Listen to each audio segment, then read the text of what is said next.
Okay, you are live now. Okay sir. Live कर दो, मैं देखते रहूँगा.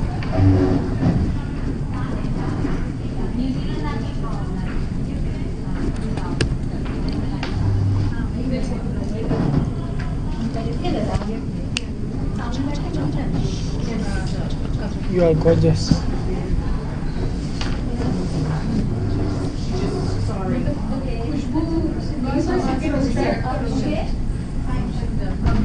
Yes, ले और 2 मिनट लगेंगे. पानी चाहिए. You had some. Yes, I didn't have, and then after this I have a duty, ना. So I told her duty थी तो मैं फटाफट खा ली. अच्छा, नहीं हमने फटाफट नहीं खाया, खाएंगे. I told her कि क्या है.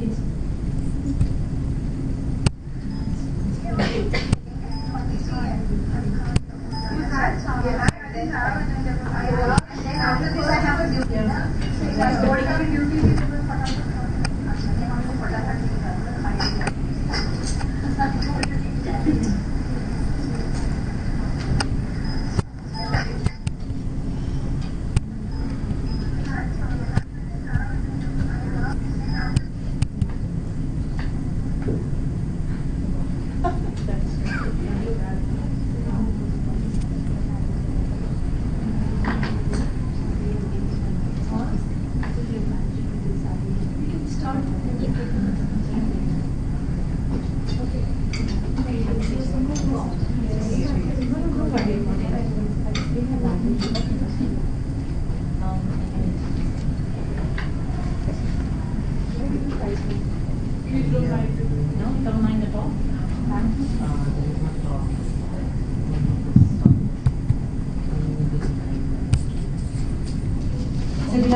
One second.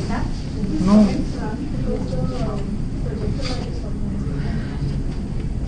Okay. So good afternoon and welcome everyone to this very special session on New Zealand. So today seems to be like a New Zealand day, and this is session 1 for us of today. And we have a very special person in the house for us and who's in authority to speak on New Zealand, and that is Ms. Penny Simmons. She is the CEO of the Southern Institute of Technology, but really the entire Southern is her domain. There's lots and lots of Indian students that study at the Southern Institute of Technology, and Penny really encourages Indian culture, and in fact all other cultures as well. It's a multicultural environment. So there's many opportunities in New Zealand. Penny will cover a lot of them through her presentations, and she'll also specifically talk about the Southern Institute of Technology. So my name is Annu Sharma. I'm the All Ladies League Chairperson for New Zealand, and so we're looking at a WEF in November this year. So I'd love to invite you all to New Zealand. But before further ado, I'm going to hand over to Penny to take us through this afternoon. Penny. Thank you, Annu. Kia ora tātou, ngā mai haere mai, which is a warm greeting from in my Māori language, which are the Indigenous people of New Zealand. So greetings. So I've been the Chief Executive at the Southern Institute of Technology for 20 years next month, and when I took over the role, my youngest child was 5 months old and my oldest twins were 6 years old, so they know nothing other than me being a Chief Executive. And lots of women's groups that I talk to say, oh, that's wonderful, that's inspirational and motivational. It's not, it's sheer madness, so don't try and do it, because you can only do it if you've got a very helpful mother and husband. So I was very lucky that I had those things and I was able to take over that role, and I'm the longest serving Chief Executive of a tertiary institution in New Zealand. So I want to tell you a little bit about New Zealand first, so that you can see the context of New Zealand, because I've been here to India 5 times now, I think, and it's very different from India. We have a lady here from Finland, and I've been there, and it's more similar to Finland actually. So if I can just show you first a little video clip so you know the context of the country that I'm talking about. So if we could play that, thank you. And I'll sit down out of the road.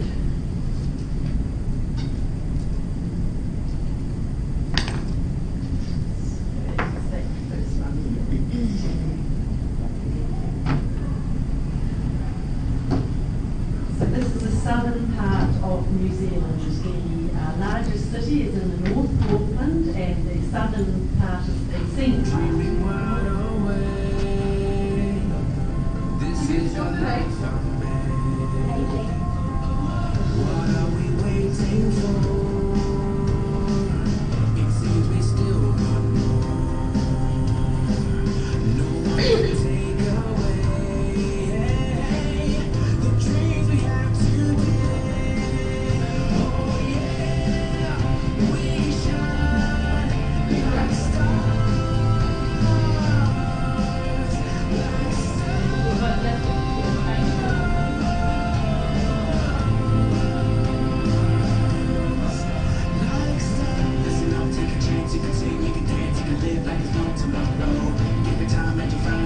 There's a wrong, move along, and the rest will follow.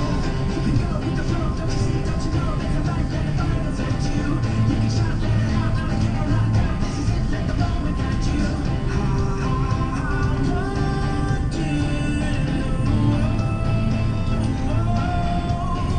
Oh yeah, we shine like stars.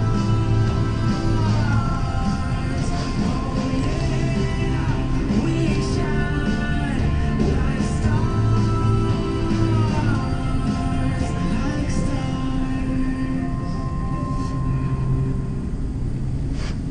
So that sets the context a little bit of it. And if my technology whiz here now, I can get onto my PowerPoint and I can take you through a few specifics. So New Zealand, Southern Institute of Technology, it's right down the bottom, and if we can click through. So New Zealand is a very small country, but it's home to 4 million people.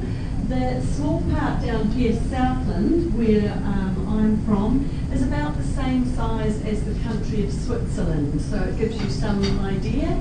And in that province there are only 100,000 people, so many less people than there are sheep. We have several million sheep there, but only 100,000 people. Thank you. So we have campuses for the Southern Institute of Technology in 3 parts of the South Island, in Christchurch, in Invercargill, a small one in Gore, and in Queenstown. Queenstown is known as the adventure capital of New Zealand. It's where all the bungee jumping and the skiing and things like that happens. So New Zealand is a wise choice for people to come to, both in terms of opportunities for immigration, for education, and for tourism. I suppose we're most widely known for the beautiful environment. Thank you. So our environment is, are we getting through? Yes. So we have a very natural environment, a lot of lakes, a lot of coastline, a lot of untouched bush areas. The Fiordland area is the largest reserve in the country, and so we have a lot of areas that seem almost untouched by human habitation. Some of you may have seen the film The Lord of the Rings. That's filmed down in that area with all the bushland. We of course have a lot of coastline, and it varies from very rugged rocky coastline to sandy beaches. And it's very remote and untouched, and so you can feel like you are there on your own, and often you are almost on your own there. New Zealand is also a very agricultural country, so I talked about the sheep. We have many million sheep in comparison to our people, and it is seen as very much what New Zealand is about, our primary produce, our agriculture and our horticulture and our aquaculture and our forestry are the key export industries of New Zealand. In Southland we have some quite unusual wildlife. It's all very harmless. We don't have snakes and we don't have poisonous spiders, but we do have the tuatara in the middle, which is a very prehistoric looking creature. We have the kiwi on the top corner, which is the flightless bird, and that's many New Zealanders are referred to as kiwis. And we have a number of seabirds and sea mammals that are particular to New Zealand. So Queenstown is an area that you may have heard about, the venture capital of New Zealand, and it has a very beautiful lake environment and mountains and lots of skiing. The bungee jumping is there that I talked about earlier. Invercargill is a very flat city, so this is where the main campus of my tertiary institution is, in Invercargill.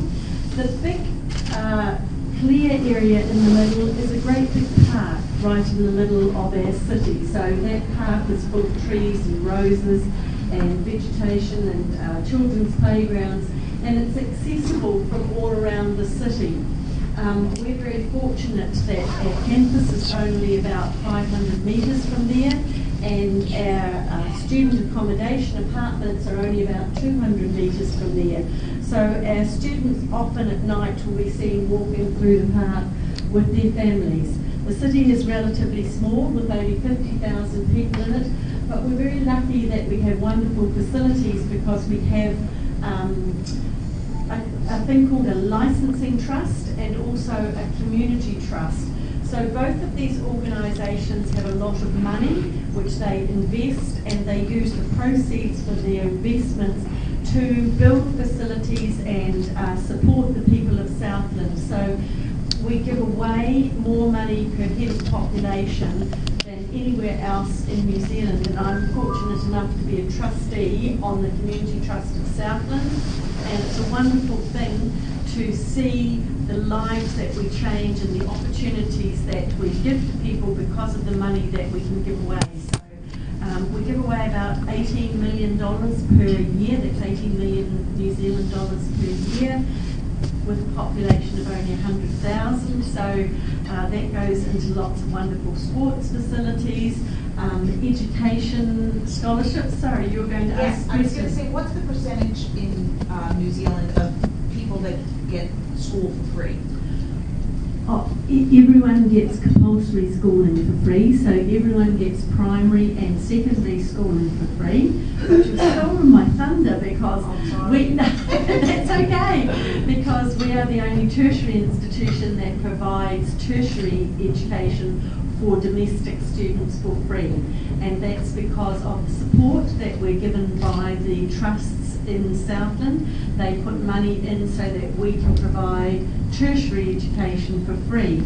And so while we can't do that for the international students, we do have components of what we deliver free. So for example, if international students come to us without English, we offer 6 months free English. If they come with good English but they need to do a foundation course, we give free foundation course. If they don't need either of those, we'll give free accommodation for the first 6 months. And we also give free English for any spouse that comes, because we think it's critically important that the spouse of the students do not sit in an apartment and feel isolated. We want them to be part of the community, and if their English isn't good enough, it's difficult for them, so we provide that free English for the spouse. For postgraduate study for international students, if they bring children with them, their children get free primary and secondary education also, so they are considered as if they are domestic students. So there's a fairly broad amount of what we deliver is free education. So thank you for that question. So the Museum and Art Gallery is also a recipient of funding from the trusts. and a lot of our sports and recreation facilities. This is a swimming pool, an indoor swimming pool, and there's an Olympic-sized pool attached to that. Also an inside covered velodrome for cycling and a large stadium. And because it was built with the community trusts, with the philanthropy of the trusts, students only, or people going in there only have to pay $2 to be able to go into it. So it's to make it as accessible as possible to as many people as possible. As sports facilities, we have 2 hockey turfs, and of course hockey is the national sport of India, although of my Indian students I've only got about 2 that are good hockey players, so I'm a bit disappointed about that, because I'm also the president of Hockey New Zealand, so I'm always looking for good hockey players, and I always have scholarships for good hockey players, so please remember that. So our hockey turfs were built when the Beijing Olympics were on, and they were built exactly the same as the Beijing Olympic turfs. And we have lots of other things like frisbee. You have a frisbee golf? You play frisbee golf and ultimate frisbee, yes. And lots of trail bike riding, because we have a lot of nature. There's a lot of cycling and running through nature. So we also have volleyball, a lot of golf courses. I think for a population in our city of 50,000 people, we have 6 full golf courses. So far too many golf courses for the number of people that we've got. Cricket is also very popular in New Zealand, and does anyone know the name John Wright, Mr. John Wright? Yeah. Some people do from New Zealand, but usually people in India have heard of John Wright. He coached a New Zealander who coached the Indian team when it was very successful. So Mr. John Wright comes to India for us as an ambassador for the Southern Institute of Technology. He's a very lovely man. So badminton, of course, is also popular, and surfing. Even people like me, I have a surfboard. I'm a terrible surfer, but I have a surfboard. And my children have surfboards. Lots of adventure sports too, such as the kayaking, the whitewater rafting, which I think is far too dangerous, bungee jumping, which I would never do, but other people seem to think it's a sensible thing to do. I can't imagine why. Skiing and snowboarding.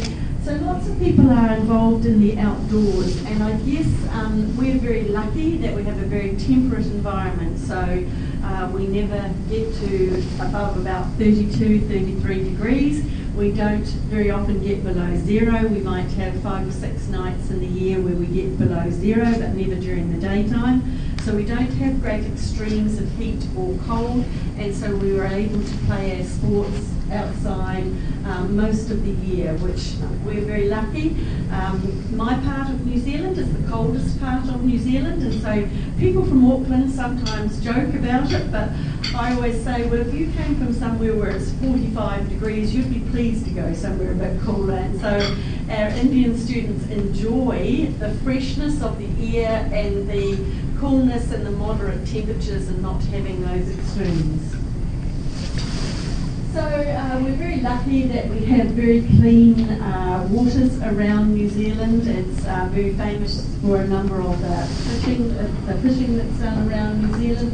The large crayfish up there are caught in Fiordland near us. And it's warm enough to have a nice outdoor cafe culture in the summertime. You might wonder about Go Stags. We sponsor Southern Institute of Technology as part of us giving back, philanthropy back to the community, because the community's been very good to us. So we sponsor our local rugby team, our local basketball team, our local netball team, because that then enables activities to be happening in our community that our students can go along and be part of. So the other thing that's really important about New Zealand is that it does have a world-class education system. SIT was established 46 years ago, so we're a public tertiary institution. We offer qualifications from certificate level right through to master's degrees. We have 13,000 full-time and part-time students, and of those we have over 1,000 that are international students. The largest group of international students is actually from India, closely followed behind from China, and then a number from the rest of Southeast Asia, from the rest of the Indian subcontinent, from South America, and from Russia and Eastern Europe. So a wide range of students there. And we're also a member of the International Association of Universities. So the important thing for international students coming to us is that they're getting a qualification that they can then use when they move around the Commonwealth countries, and also that it's recognised through the International University organisation.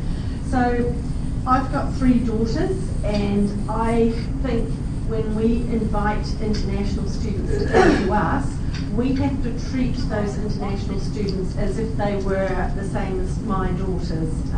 If my daughters went overseas, I would like to think that the institution they went to cared for them and took the same responsibility as if they were their children.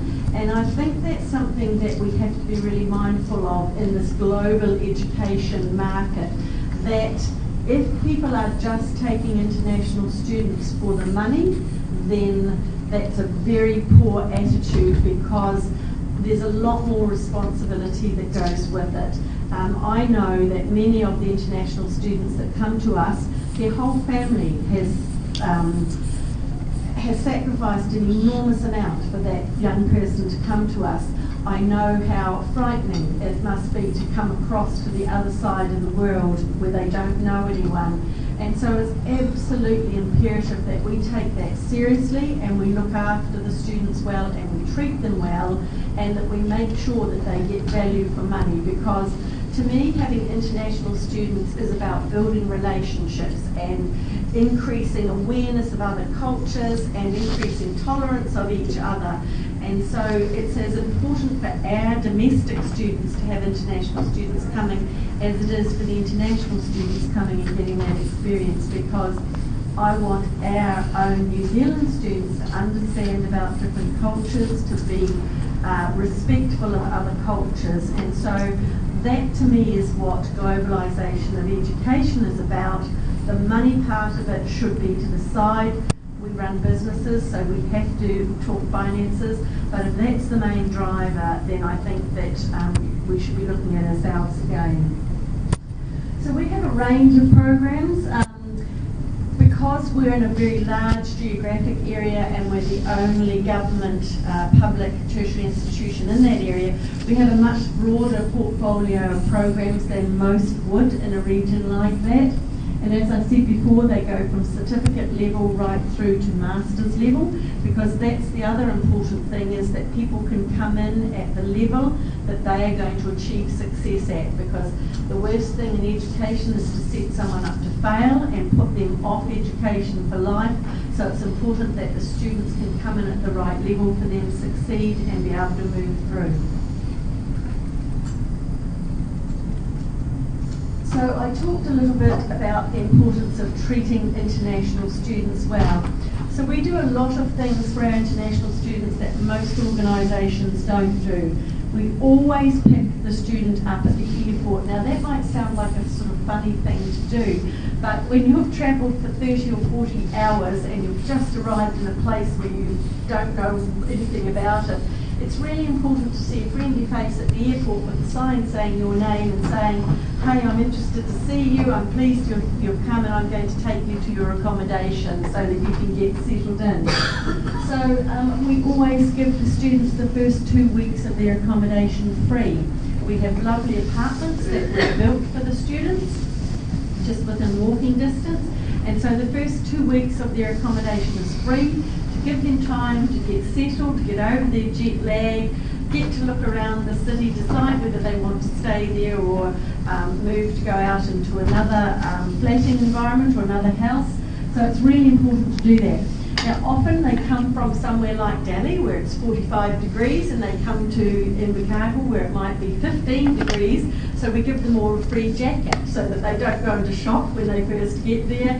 They get a free bag, satchel, And the other really important thing, and this is me being a mother, we give them a free phone card, a SIM card, and we say, go and ring home and tell them you've arrived safely, because there is a mother sitting on the other side of the world worrying about you. So that's incredibly important. So we do lots of other things like 24-hour free internet access on our campus. It's a very safe environment. When we are marketing to international students all over the world, I insist that our marketing managers are very honest with people. So if you find young people who want to go to casinos and nightclubs and be out partying, don't tell them to come to us. We are much better to get more mature students, students who are wanting to study, students who often have spouse and families with them, because our region is a very safe region, it's a very family-friendly region, and we don't have lots of nightclubs and lots of casinos. So if someone, or any, so if anyone wants that, don't bring them to us, because they will feel unhappy and dissatisfied, and we'll find them too difficult to look after because they won't be getting what they want. So we need to be really honest with people. If you want to come to somewhere where there's nature and it's safe and it's family friendly and it's a good quiet environment to work in and you can do lots of outdoor activities, then come to us. But if you like the fast lane, go to Auckland, because Auckland's got the fast lanes and the nightclubs and the casinos. So we're very fortunate that this gentleman on my left on the photo is Mr. Bill English, our Prime Minister. He was our Deputy Prime Minister. He's from our region and he's a very good friend of our institution and he's a very good friend of mine. So that was sheer luck. I knew him long before he was a politician, and it's been good to be able to watch him rise through the ranks, but it's also wonderful to have someone like that supporting us and saying very positive things about us, and it's great to have him as an ear to get hold of if things are going wrong with anything in the bureaucracy. The other thing that I'm very excited about, and Mr. Kant was in New Zealand 2 weeks ago, and I was very lucky that the Indian Trade Association had a breakfast with him, and I was lucky enough to be sitting at the top table with him. He is considered to be about the 6th most powerful or influential man in India. He is the CEO of the National Institute for Transforming India and has been responsible for many of the big initiatives in India. What a wonderfully inspirational speaker he was. It was fabulous to listen to him, and I felt very honoured to get my photo with him. And then earlier this morning I was at FICCI offices and he happened to be there, and I missed him by just a couple of minutes, so I was very disappointed about that. But it was wonderful to have him in New Zealand, and our Prime Minister made him the Edmund Hillary Scholarship recipient for the year, and so that's why he was in New Zealand talking about the many strategic things and the big things that are happening in India. And so it was wonderful for us to hear that, and wonderful to help strengthen those ties between India and New Zealand. So just a little bit more about our campuses. Those are the remarkable mountains behind us. This is our campus in Queenstown. Looking out of those windows to the remarkables, particularly in the ski season, there's remarkable ski fields up there.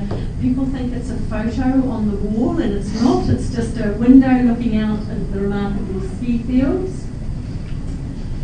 And value for investment, I think, is something that's really important when we're seeing international students coming to us. So that gives a little bit of a rundown in New Zealand dollars. Now, correct me, Annu, if I'm wrong. One rupee is 20 cents or 2 cents. 2 cents. So 0.02 of a New Zealand dollar. So here we are. I'll check someone on their maths. So if you did a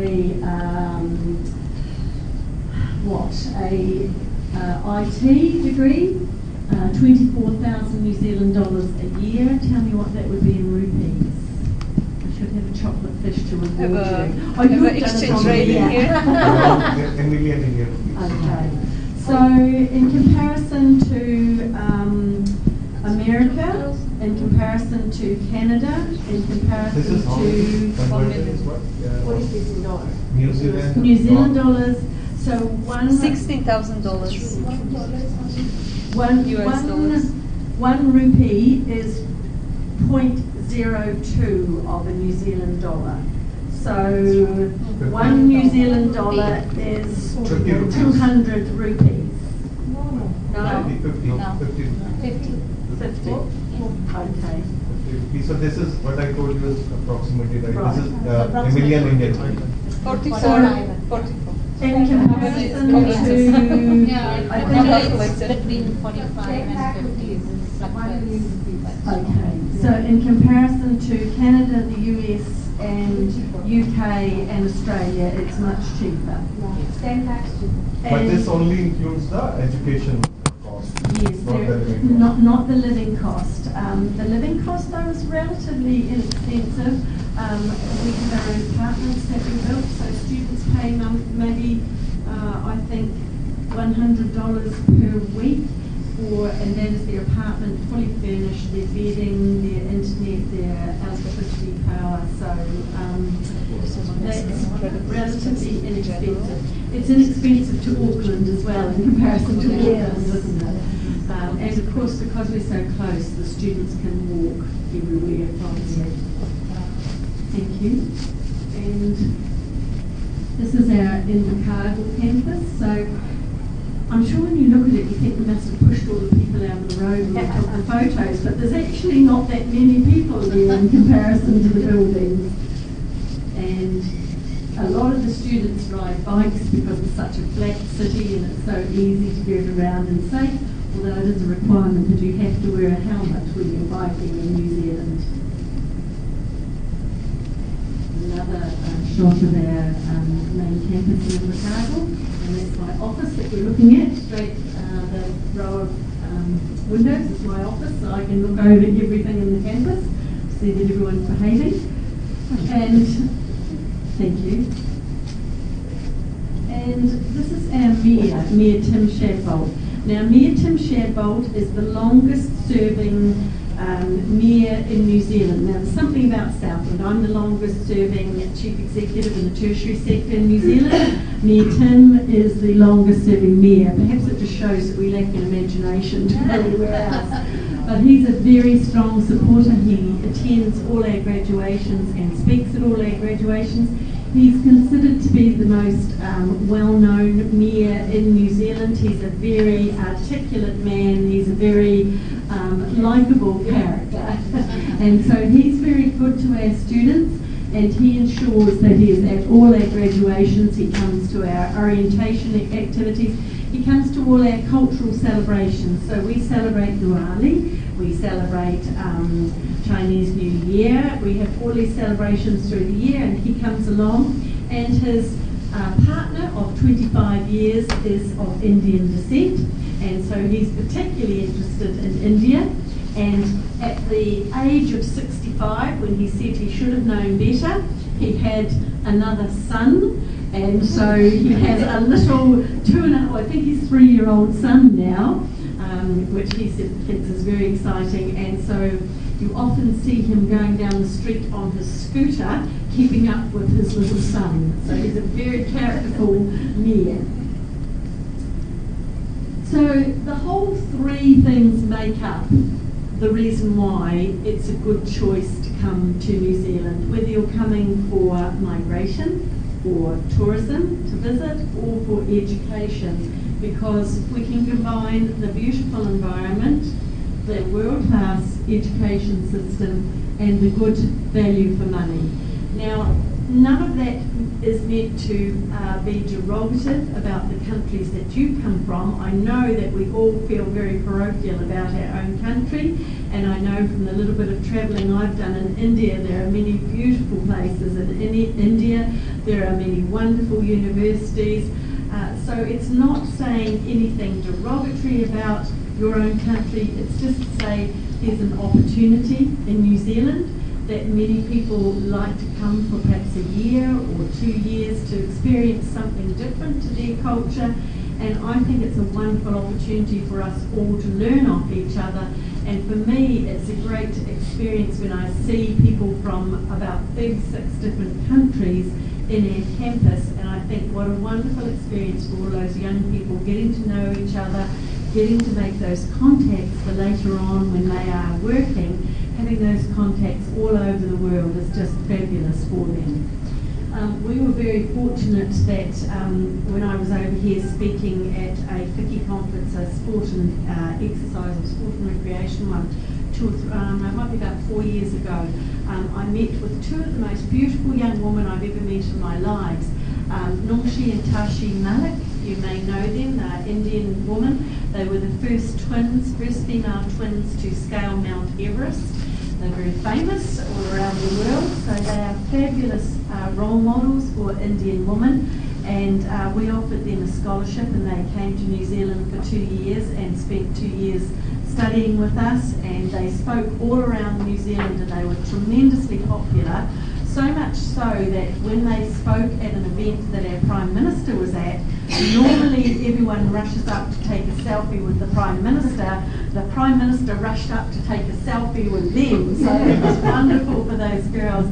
And so they were part of our scholarship system, that we offer scholarships to young people who have outstanding work, both academic and in sport, because we think it's great if we can offer them an opportunity and they can come and share what they have done with us. And they are about to climb Mount Cook, the highest mountain in New Zealand. So that's part of their experience in being with us. And I think I've got a couple more slides. So one of the slides that I want to leave you, no, we're going the wrong way there. The next one. One of the views that I want to leave you with is this beautiful bay where dolphins frequently come into, and you can surf and swim with dolphins in there. It's a very beautiful and untouched beach. And my final slide is our graduation with Mayor Tim and myself there. And this is the highlight always of the year for me, when I see these beautiful young people who just about drove me mad during the year, finally graduating and walking through the streets very proud, and all their families very proud. And one of the most exciting things for me is that often the international students, their families will come, and they will be at graduation as well, and that's a tremendous time for us all to get to know each other. So I know I'm getting close to time, and to finish, I'm just going to show you a little clip about the Southern Institute of Technology, when my technical whiz here is able to get out of my PowerPoint and pop the video on. And then I'll answer any questions from you. So now we are doing that one. Thank you.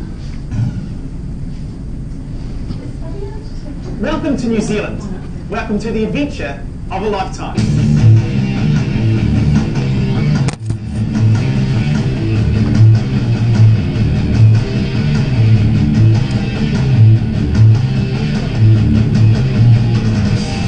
Come to SIT and get a world-class education in one of the world's most amazing countries. SIT stands for the Southern Institute of Technology and is based in New Zealand's beautiful South Island, an area famous for its healthy, clean and green environment with spectacular scenery and friendly zones. This is a very special part of New Zealand where you'll be safe and welcome. And it's the best place in the world to get a world-class education. With over 13,000 students, SIT is one of the largest institutes of technology in New Zealand. Every year, hundreds of SIT students graduate with the qualifications they need to get the jobs and careers which will last a lifetime. Our main campus is in Invercargill, and we have other campuses in Christchurch, Gore and Queenstown, the adventure capital of New Zealand. SIT really is the perfect place to get a world-class education in a safe and healthy environment. SIT offers an extensive range of programs, including business, English language, massage, sport and recreation, hotel management, audio production, digital media, environmental management, nursing, fashion, information technology, and much more. We also offer hundreds of scholarships every year, and all our programs are approved by the New Zealand Qualifications Authority. Many of our courses involve internships and workplace experience, which means you can go straight from learning to earning. And with expert teachers and smaller classes, you'll get the attention you need to succeed. SIT is highly respected and enjoys strong community support, so we can keep our fees lower. We also provide a wide range of welfare services at no extra cost, which makes it easy for you to settle in and focus on your studies. SIT will help you every step of the way. We'll help you find the accommodation that really suits you. You might prefer a homestay where you live with a Kiwi family. Or you could choose to stay in one of our halls of residence. Or a private home. The choice is here and the choice is yours. At SIT you'll get world-class learning in a safe and healthy environment. It really is the best of both worlds. Come and join us and get a world-class start to your future.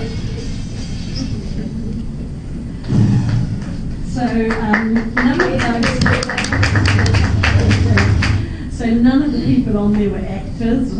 All the people there were our students, including the young boy and the young girl that talked throughout it, and it was actually filmed by our students. So our film students undertook the whole project, and I think that's an exciting thing that our students have been able to be involved in that.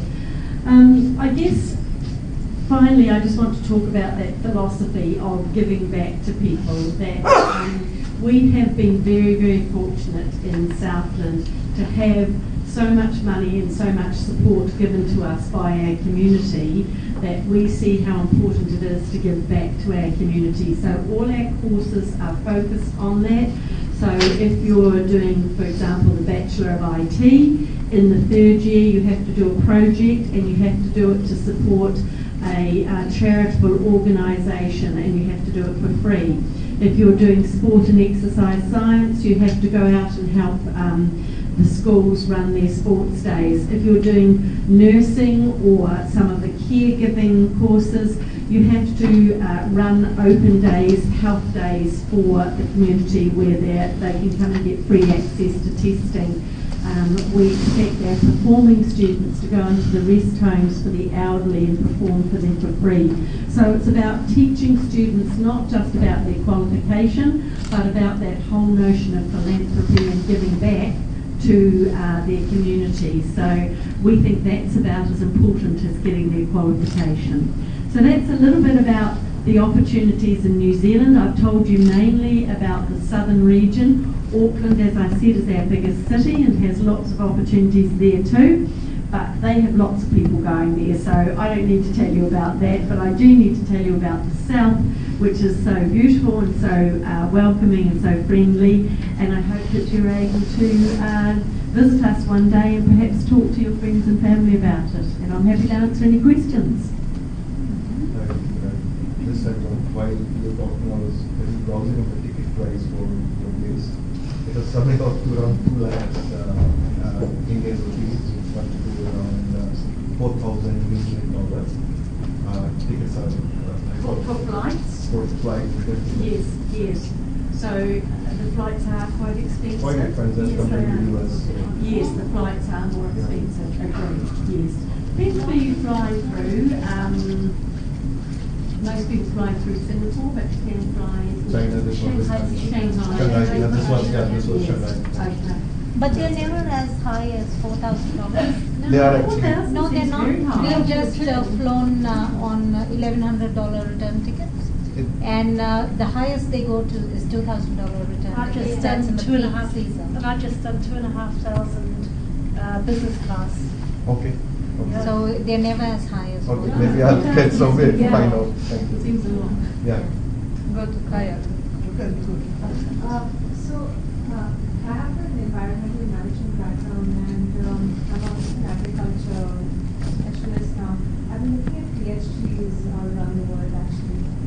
and I've been exploring to do somewhere abroad as well as to do some research in India, because it's always nice to have that two-country perspective. So do you have something like that in this year?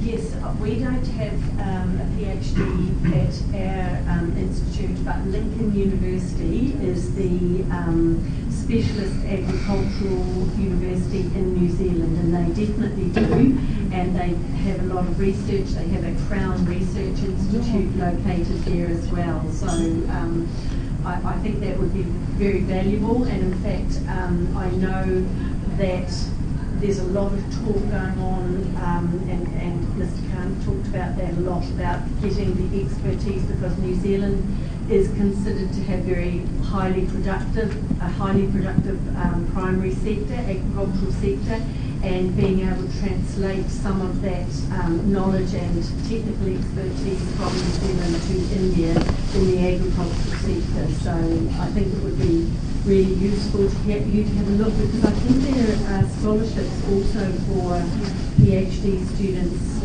particularly in And what about environmental research? Environmental science research? Yes, so Lincoln again would have very strong environmental. Our environmental is only to bachelor's degree level. Lincoln, Lincoln, Lincoln University, yes. I think we are a company which is training and audits.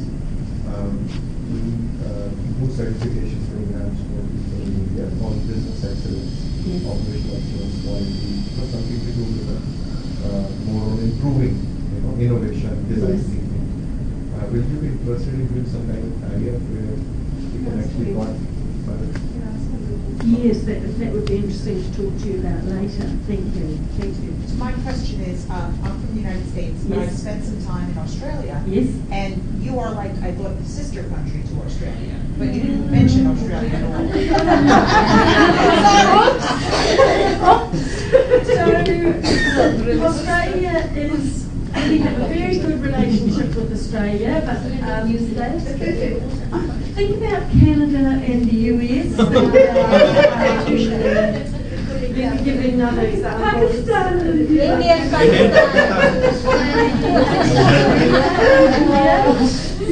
yes, that's the relationship. So you don't consider yourselves like tied together? Australasia, we talk about Australasia, which is Australia and New Zealand. Look, so much is very similar between what we do. Our education system is quite similar, but we are definitely not part of Australia. We consider ourselves very different to Australia. They are shutting up shop a little bit for students. They're getting quite, making it quite difficult to get into Australia. Look, Australia's a beautiful country, and it's a beautiful, warm country, and it's got some really lovely people. They are quite different to us. The New Zealand people are laughing. Sorry. I said they're kangaroos and we're Kiwis. Yes, we're Kiwis, so we're probably a little bit more gentle than Australians. We don't punch. Racism in Australia, but I've heard from a lot of students in New Zealand that it's really nice and welcoming. That's a difference.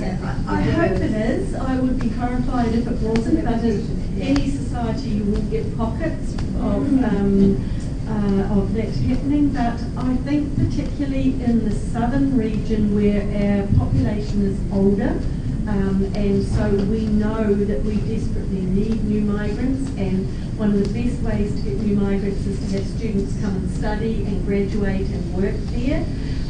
So our community is very welcoming of international students and new migrants, because we're not going to have enough people to drive our economy without them. And so it's actually we have a Southland Regional Development Strategy that is driven by the 4 mayors of the region, and one of the main strategies is to increase the number of international students and to retain a number of those as graduates working in our environment. And that's why we also target slightly older students with spouse and families, because that's a better package for us in Southland. Yes. Now, I am from hotel background. Yes. I wanted to be master in the same. Yes. Can you tell me the duration for the master's degree and is there any requirement for IELTS exam? Yes, there is. So we have a hotel management degree, and students can move straight into the Masters of Applied Management, or if their grades are not such, they can go through the postgraduate diploma. So you can go postgraduate diploma and then Masters, or you can go straight into Masters. Now, IELTS, I'm scared I'm going to get it wrong. I think for postgraduate it is 6.5 IELTS. But generally that is not a problem for people from India, because you've been speaking English frequently. So Annu, I think it's 6.5 for postgraduate. But certainly you would see that on our website. If you have a quick look on our website, it will tell you what that is. But hotel management is a very popular qualification to go into because of Queenstown. Queenstown has zero unemployment, so our students that land in Queenstown to study have part-time work within hours of landing there. So for students studying at postgraduate level, at degree level and postgraduate level, you can work 20 hours a week as well as studying full-time. And at postgraduate level, if you have a spouse, they can work full-time and while you study, and you can work 20 hours a week. So it's very welcoming and very enabling for postgraduate students. For graduate students. Even for doctorates or? Oh, for doctorates as well, they can, yes. And the student can apply for PR directly from there during the course, or after the course they can apply for the PR? After the course you can apply for PR. We've had some slight changes in our policy, immigration policy in the last few weeks. In fact, it's out for consultation. So you get more points if you come outside of Auckland, because Auckland is suffering from some infrastructure congestion, roading and housing, and so the government gives more points if you go outside of Auckland. And also you get more points if you are going into an area where there's skill shortages. So we have throughout New Zealand a number of areas where there's skill shortages.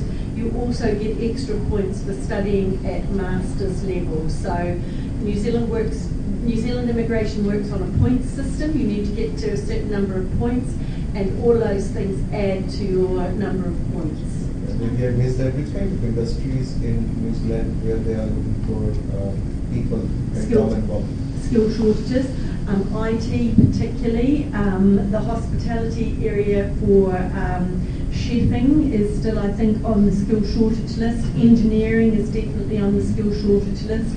A lot of construction related, so things like quantity surveying, project management, art technology, things that are construction related. Now, Penny, older students who bring children, is the education free for their children? If they are studying, if one of the parents is studying at postgraduate level, the schooling, the primary schooling and the secondary schooling for their children is free, completely free, as if they were a New Zealand student. Do you have some exchange program or like a tie-up with any Indian university or college or school? Yes, we're working with a number of colleges, and I'm trying to think of the names of them as I'm standing here. Because I have 3 marketing managers for India, I don't do a lot of the individual work, but yes, we do work with, we have sister institution relationships. Yes. There's also Rotary Exchange as well. Yes, there is. Rotary Exchange pays scholarships for a number of students coming over as well. But remember, good hockey players always get the best. And I always say that to my managers when they leave. I say, you know what you've got to find for me, and when they come back, I check them. So, and I'm going to a hockey game in Bangalore, I think, and to the hockey village in Jaipur. Is there a hockey village in Jaipur? Yes. I'm going to that on Tuesday. Yeah, so, my golly, if I can't find some hockey players, it's going to what I'm alarmed about is that not many women play, and yet the Indian women's team is getting so much attention. men's team is right at the top of their game now. They beat our New Zealand men's team about a week ago in the Malaysian tournament. And the women's team, I'm so pleased, in better. And I even watched the film Chadi. So I have it on video. See, I'm a hockey fanatic. I play hockey and I coach hockey and my daughters play hockey. Thank you. Ladies and gentlemen, thank you very much for your time. It's been a real pleasure being here and speaking with you today. And it's a pleasure coming to India. There's such a cultural change for me from New Zealand. I love seeing all the women wearing all the beautiful bright clothes, and I love the friendliness of Indian people. And you have such a rich history. New Zealand has such a small history. People haven't been there for many years at all. It's only a couple of hundred years we've had people in New Zealand. So you have such a rich history, and we can learn so much from you. So thank you very much for being prepared to share with us. Thank you very much. Could I also invite you at 3 o'clock at the main plenary hall? The New Zealand High Commissioner is here, and she's speaking more about New Zealand. And of course, Penny will be speaking a little more on New Zealand on stage. So, see you there. Please have a group picture. Please, all of you, please come for a group picture. All of you.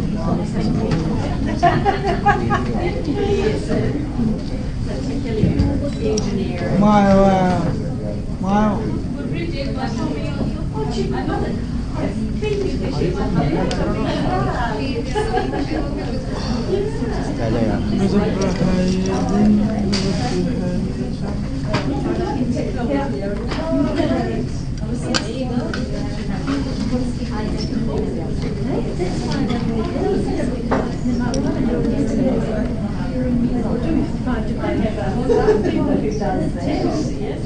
Group photos. कोई गल नहीं cover कर लो कोई गल नहीं group photo बड़ी जरूरी है आ जाओ आपके बगैर फोटो खराब होगा I just read in the book that you wrote that I'm alone yesterday. Volunteering. And I have saved your number as so I saw what I was with you yesterday for so long. So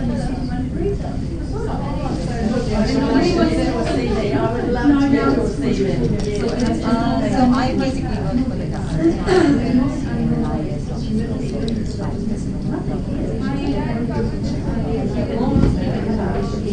Your husband will say it's too cold because he's used to the warm, but he's been living in the Czech Republic. It's not as cold.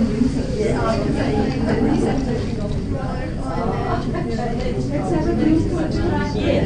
yes, group photo. Oh, sorry.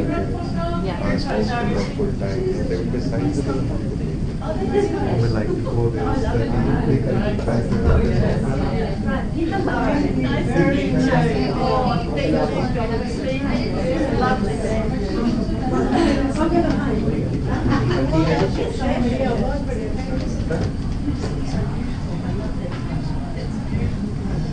So make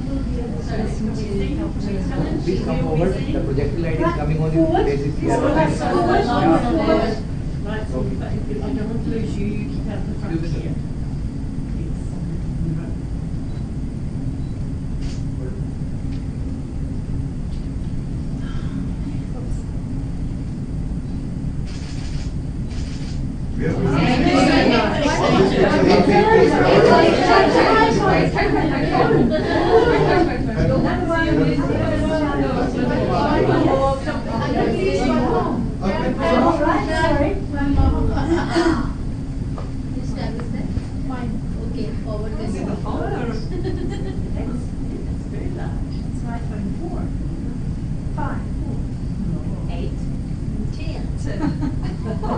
Hold one more.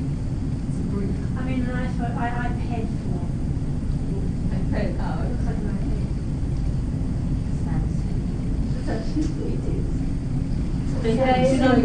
Apple devices. Are you really so much? Yes.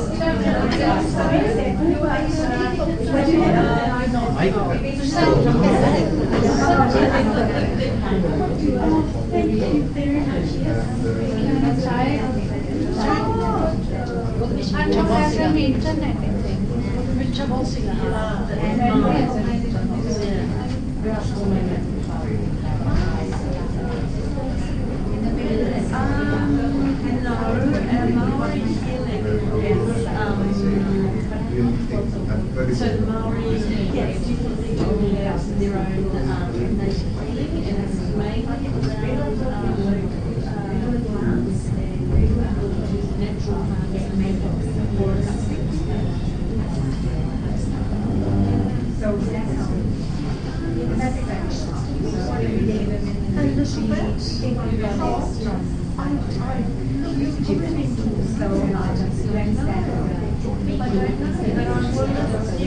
But Zaki is being very popular in New Zealand.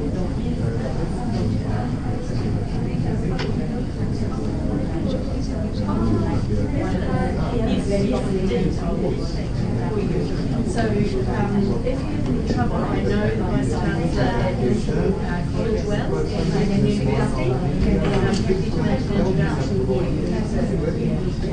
Very nice. That's great. Thank you. I love your earrings. Aren't they gorgeous? So beautiful. Thank you. Good. I hope I wasn't too difficult to work with. No, I felt like I was trying to tell you what to do, and then I felt bad because I knew you knew what to do anyway.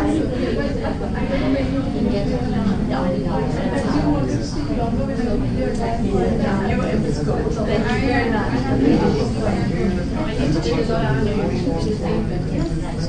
You're here? The session because now they're giving you only one more session.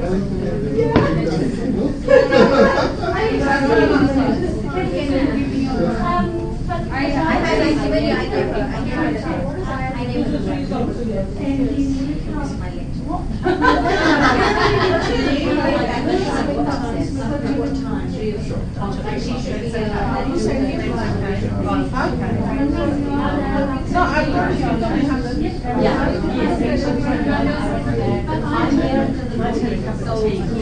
yeah, thank you.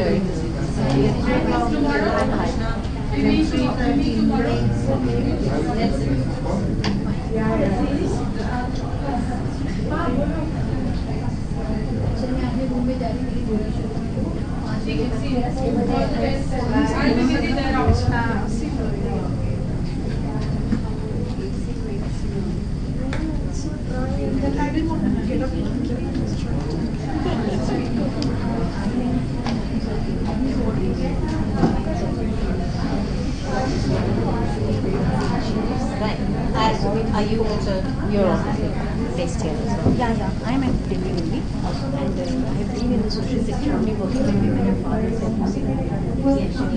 That was very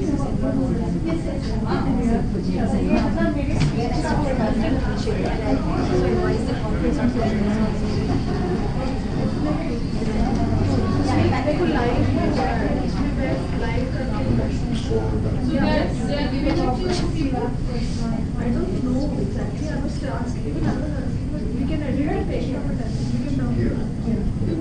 So what did you say? Where is it being uploaded?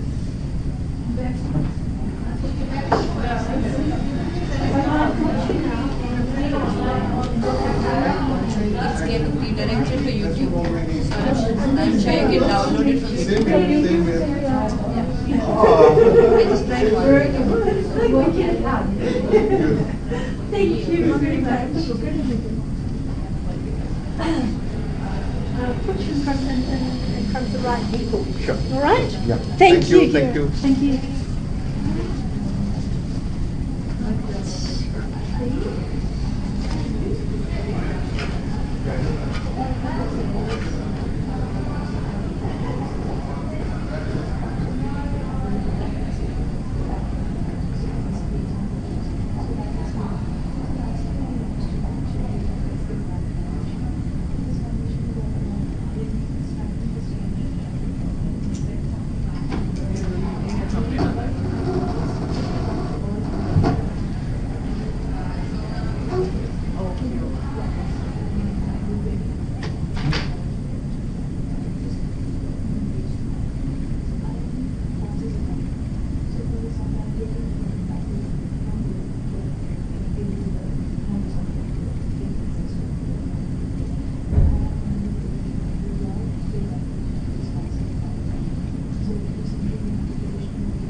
it's more like, and for me, yeah, this is very so like for me,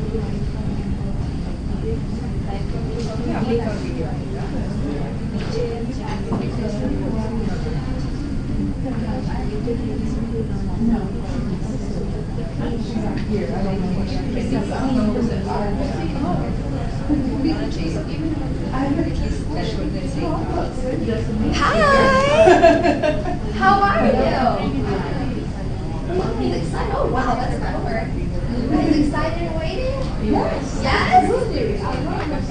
Thank you.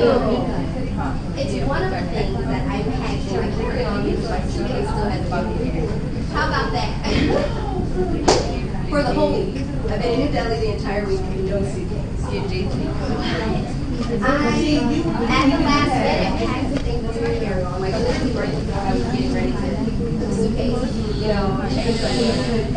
I just packed the things in my carry-on. Only thing I didn't pack was heels, so I've been rocking my Crocs all week, but it's fine. Thank you. So, let's see. Oh, are you going to all right, how are you? Say it one more time. Smith, I'm Tiana. Nice to meet you. Okay. Oh, really? Oh, I can feel your aura.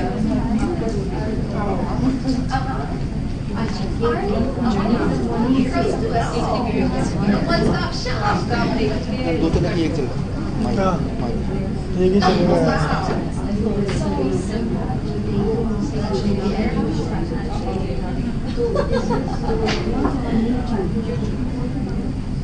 Yeah, so do you mind?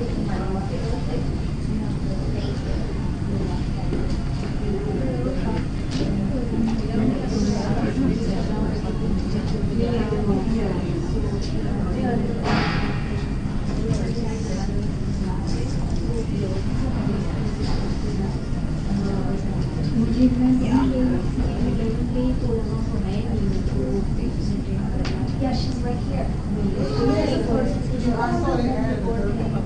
Okay.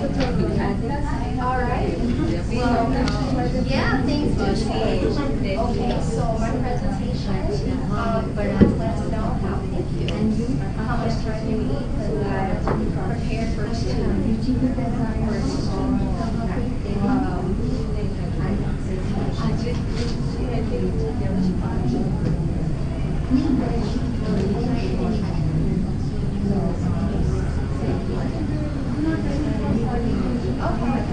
All right, so that's fine. So we'll do about 30 minutes and teach you. That sounds good. Okay, awesome. We got it. We'll make it work. Yeah, we're not a selfish group. We got it. Okay, awesome. What's your name? Runjhun? Oh my God, I'm still not getting it. Runjhun. Okay, all right. I'm Tiana. Okay.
session? Start. Yeah, let us start the session. I would like to welcome Tiana, Shevelle and Runjhun, who are our three speakers for this session. So we'll start with Tiana. I would request all of you to please put your hands together for the speakers. Tiana will start with introducing herself first to us and then move ahead to her presentation. So over to Tiana. Awesome. Thank you so much. Hello, ladies. Oh, come on. I have a little bit more energy than that. I'm a very energetic person, and I'm going to have you up and out of your seats. Hey, hello, friends. You come to one of my sessions, yes? I didn't see you. Okay.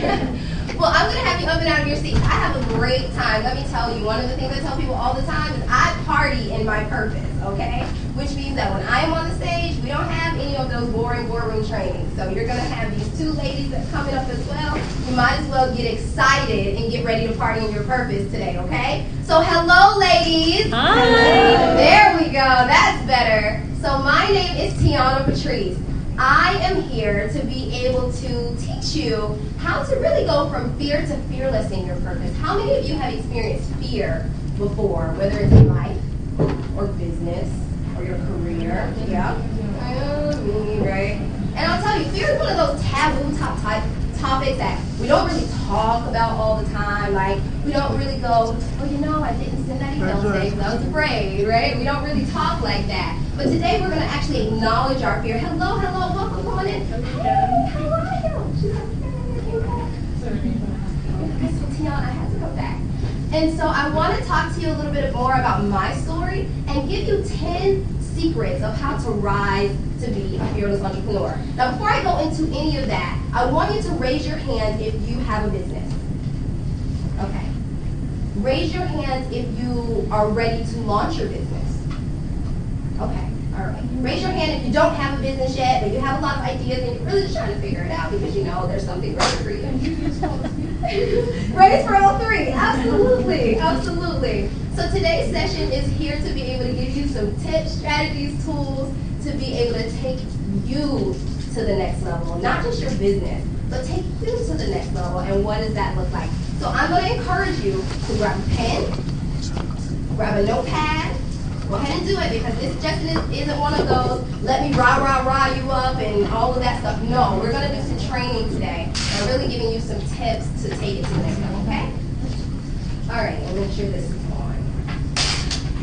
There we go. All right, and so, this photo back here is actually not a stock photo. Those are actually my clients, and I love them so. Because in our company, we create a sisterhood of accountability. And you would think that they've been knowing each other for years, and this was actually their first time meeting. So to force your fear and unleash your inner CEO, 10 secrets of a fearless entrepreneur. So who is Tiana Patrice? Well, that's me. My name is Tiana Patrice. I'm a best-selling author of the book 52 Shades of Fearless, a global speaker, what's up New Delhi, and an international coach. And my sole purpose in life is to be able to reach back and pull women forward, to be able to inspire, educate, and lead and liberate women from that place of fear that's keeping them stuck, right?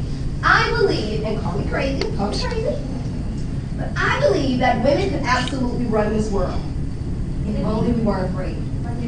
Yeah, we need more credit for it though.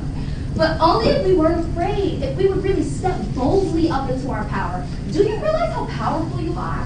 Do you really know how powerful you are? And so we would really rise into that more than we do to run this world, absolutely, and we didn't let fear hold us back. And so I'm also an official member of the Forbes.com Coaching Council and the founder of Women's CEO Alliance, where we are a full-service personal development and business development company for women entrepreneurs. We teach entrepreneurs how to go from the hustle of entrepreneurship to the flow of being a CEO. See, the first couple of years of my business, I really thought it was all about the hustle. How many of you guys have heard that? You gotta hustle. You gotta burn the midnight oil. You gotta stay up late. You gotta do all that. That will burn you out. And you will be no good for anyone. So my company comes in and teaches you how to go from that hustle to the flow of truly being a CEO. And being able to enjoy your business and party in your purpose and enjoy your clients and have fun doing what you love. But it hasn't always been like that for me. So just 3 years ago, I started feeling the shift. I call it the shift. How many of you know what the shift is? You know. When you know you're supposed to be doing more, but I don't know what that is. And you know there's not something more out there for you, but I don't know what it looks like. And you know that you're supposed to be going and serving this greater purpose, but you don't know what steps to take. How many of you have felt that before? How many of you are feeling that right now? Right? And we all do, right? So 3 years ago, I started feeling this shift, right? And I'm like, oh my gosh, God, I know that there's something more for me, but I don't know what it looks like. I know that I'm supposed to serve this greater purpose, but I don't know what that is. And I remember praying, and joining Google University, or what some people call Google Guru, right? Which is when you get on Google at 2 o'clock in the morning and you join and you do that how-to movement. How do I start my business? How do I write a book? How do I find my purpose? How many of y'all have been there? That's the reason that Google knows your IP address by name and by heart, right? You know that, right? And so that's where I was. And I remember one day waking up and I just had this amazing vision and for God, and it said, girl, you've always known what your purpose is. It's time for you to walk in it. Do you know that we ask questions that we really already know the answers to? You know you already know what your purpose is. It's time for you to activate it. It's time for you to walk in it. And so I got really excited. And of course, here's what I did. Tip number one of what you don't do as a new entrepreneur, you don't do at all. I went and told everybody and their mom. As soon as I found out what my purpose and my vision was, I went and told everybody. Now at this time, I was still working in the corporate career, in the corporate sector. Do you know the first person I told was my boss? Why would I do that? Because I thought we were friends. And so I was like, oh my gosh, I finally know what I'm here to do. Now, mind you, I loved my job. I was working in concierge medicine. You know, I was working in the healthcare field. I was a business development manager, opening and closing doctor's offices. I mean, it was great. But I finally found my purpose, right? So I wanted the world to know. How many of you have been so excited about something and you wanted the world to know? So you went and told somebody. I'll tell you, you have to protect your dream like you would protect your newborn baby. How many of you are parents? Would you just go pass your daughter off to somebody in the grocery store? Then why do we do that with our dreams? So of course I'll tell you that didn't really sit well with my boss. And so it came to the point where I remember on a Saturday morning, I got a text message from her. And I remember all the text message said was, blah, blah, blah, blah, blah, blah, blah, blah, blah. How many of you have sent an angry text before? Yeah? And you know it's like 5 pages long, right? And so before I could get to one message, the next message was coming through. And so blah, blah, blah, blah, blah, blah, blah, blah, blah, blah. You're not Superwoman. You have to choose. What does she mean? Does she not know who I am? You know, that's really how I was thinking. I had no intention on quitting my job. But what I realized is that she was right. I'm not Superwoman. I can't do it all. And so if I had to choose, I chose me. I need someone to raise their hand and say, I choose me. Right? How many of you are ready to choose you? How many of you are ready to choose you? If you are ready to choose you, here's what I want you to do. I need you to stand to your feet right now. All right, come on everybody, very interactive session. Let's go. Stand to your feet. Love those shoes. Listen, all my shoes are still coming to India 5 days. I have no luggage. I'm just here.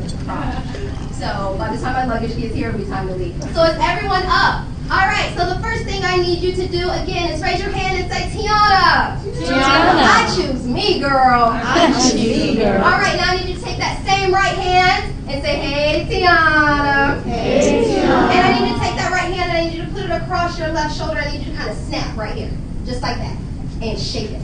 And then I need you to take your left hand and I need you to put it across your right shoulder and snap right there, and shake it. Now I need you to say, now Tiana, girl, what did you just have me do? I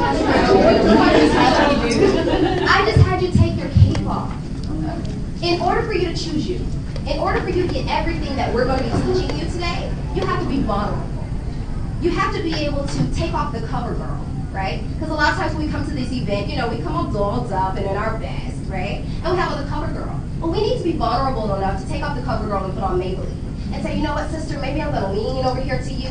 And then this sister, I'm going to lean over here to you, right? And be able to be so supportive of one another in this journey, because you're really all on this journey together. How many of you feel alone on this journey? You're not alone. We are all, right, you're not alone.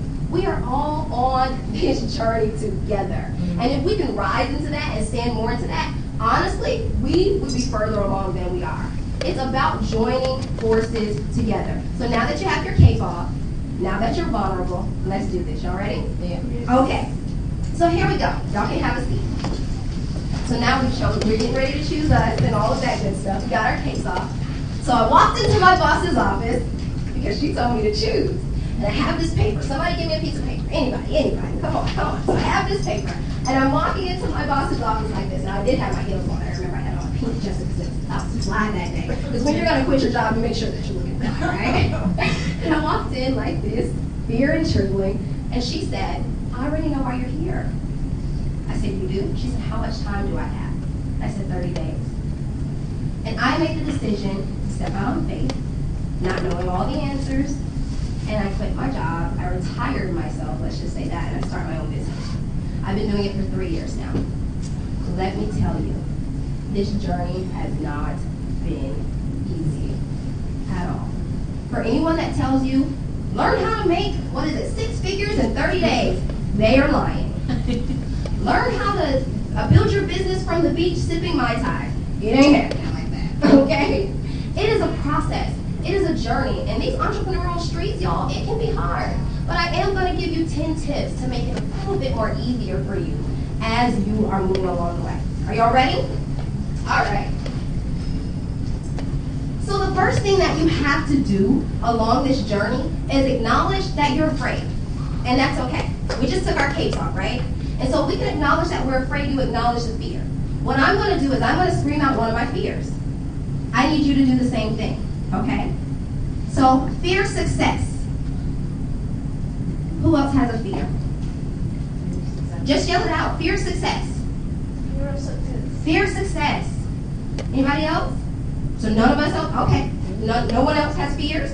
Being alone. Fear of rejection. Fear of failing. Walking alone. Fear of walking alone. Fear of losing. Fear of losing, right? Fear of going wrong. Fear of doing it wrong or going wrong. Fear of Fear itself. Oh, that's powerful. So why do we have these fears? How many of you have acknowledged your fear before, but have done something like that? That have just blurted it out and said, you know what? I realize I'm afraid of success.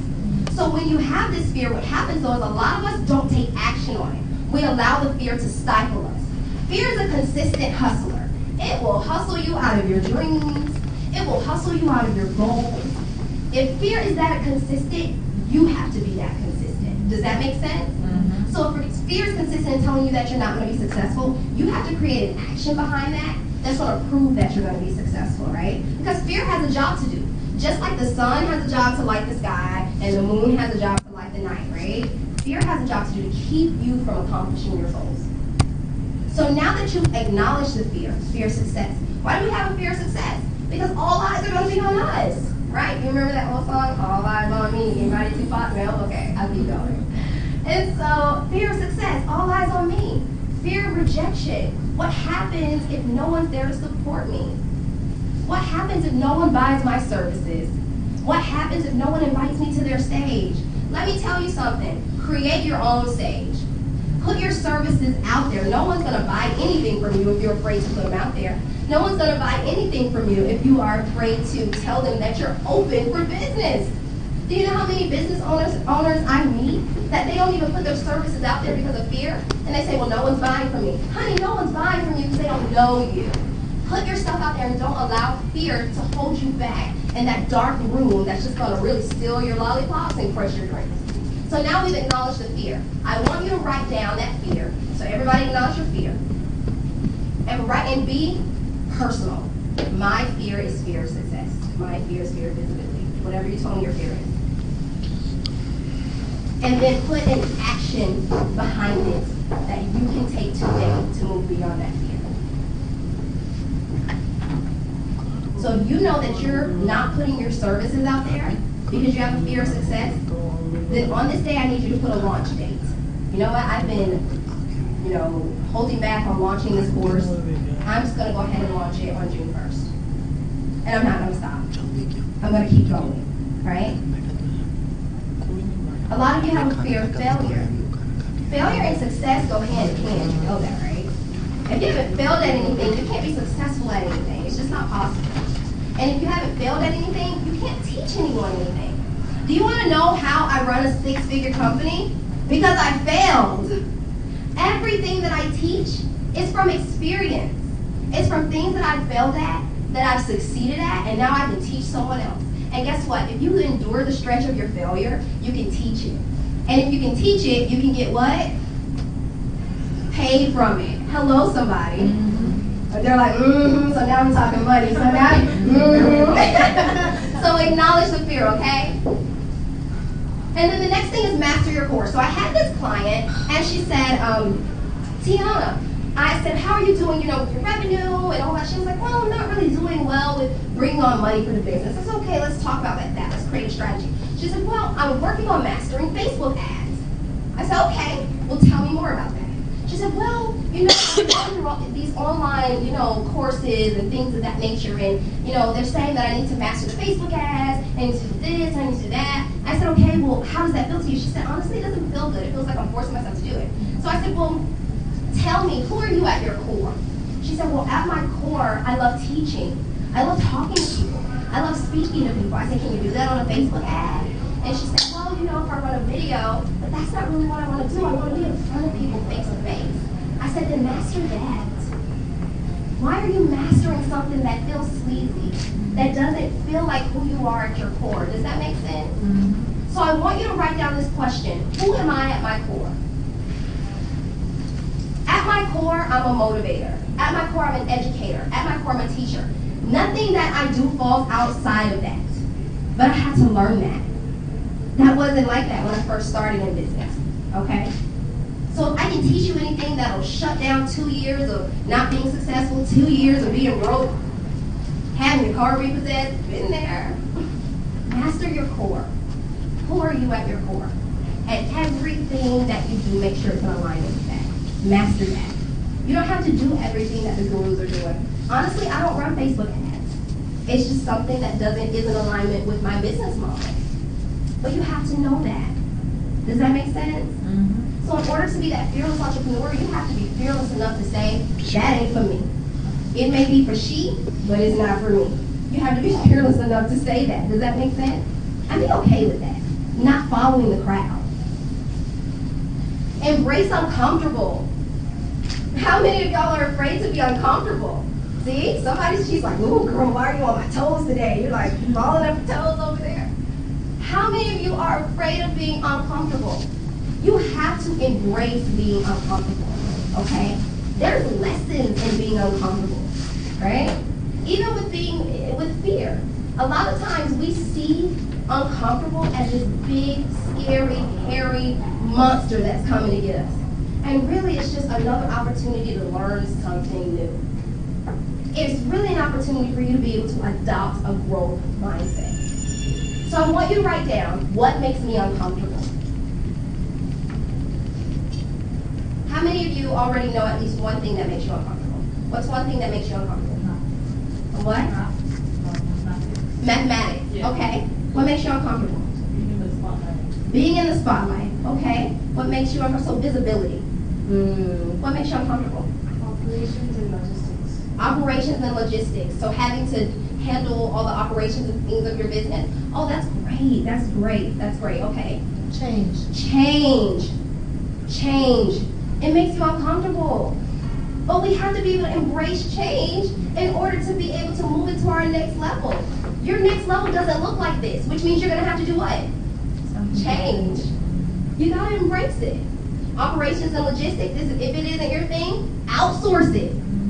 Get somebody else to do it. If it's going to take you 10 hours to do one thing that you hate, pay someone else to do it. Seriously. And you spend that 10 hours on something that's going to bring you in some revenue. Does that make sense? But embrace being uncomfortable. Step outside of your comfort zone. What about you? I get uncomfortable asking for money. Ooh, that's good. How many of you get uncomfortable asking for the sale? Asking for money? Selling your services? Why do you get uncomfortable selling your services? It's just like something, it's like I just want to help. And then it's like,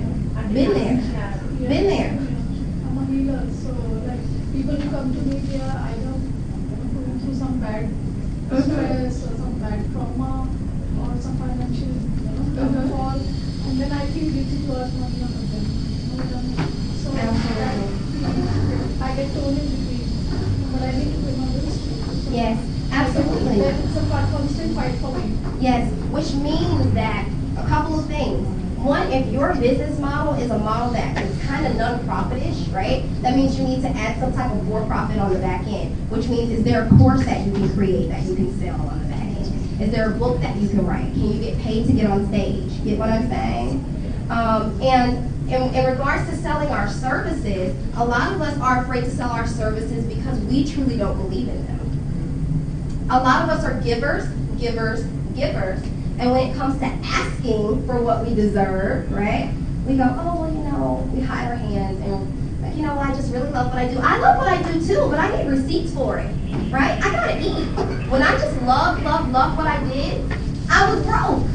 And it is nothing fun about being broke, busted, and disgusted. If you have something to offer this world, if you are giving, and giving services that are going to transform someone else, that's going to be able to give them, help make them revenue, you need to be charging for it. Does that make sense? Mm-hmm. Face your Goliath. Now this one is where you got to be honest with yourself. Okay? So a lot of us blame a lot of stuff on fear. A lot of us blame a lot of stuff on our past. When the real thing that's holding us back is you. Is us, right? Right? So how many of you want to write a book? Anybody, you want to write a book? You want to write a book? You want to write a book? Okay. Why aren't you writing your book? Lack of time. Time. Oh, lack of time. I don't feel motivated to go back because I feel too. Who's going to want to read my book? I keep reading the same pages. So who's going to want to read my book? I don't have the time. I'm actually writing mine. I've set my deadline, so it'll be out. Awesome. Congratulations to you. Awesome. So, for you that said I don't have the time, hypothetically, but I'm just saying hypothetically, I'm going to give you $1,000 for you to write the first 3 chapters of your book in 2 hours. Would you do it?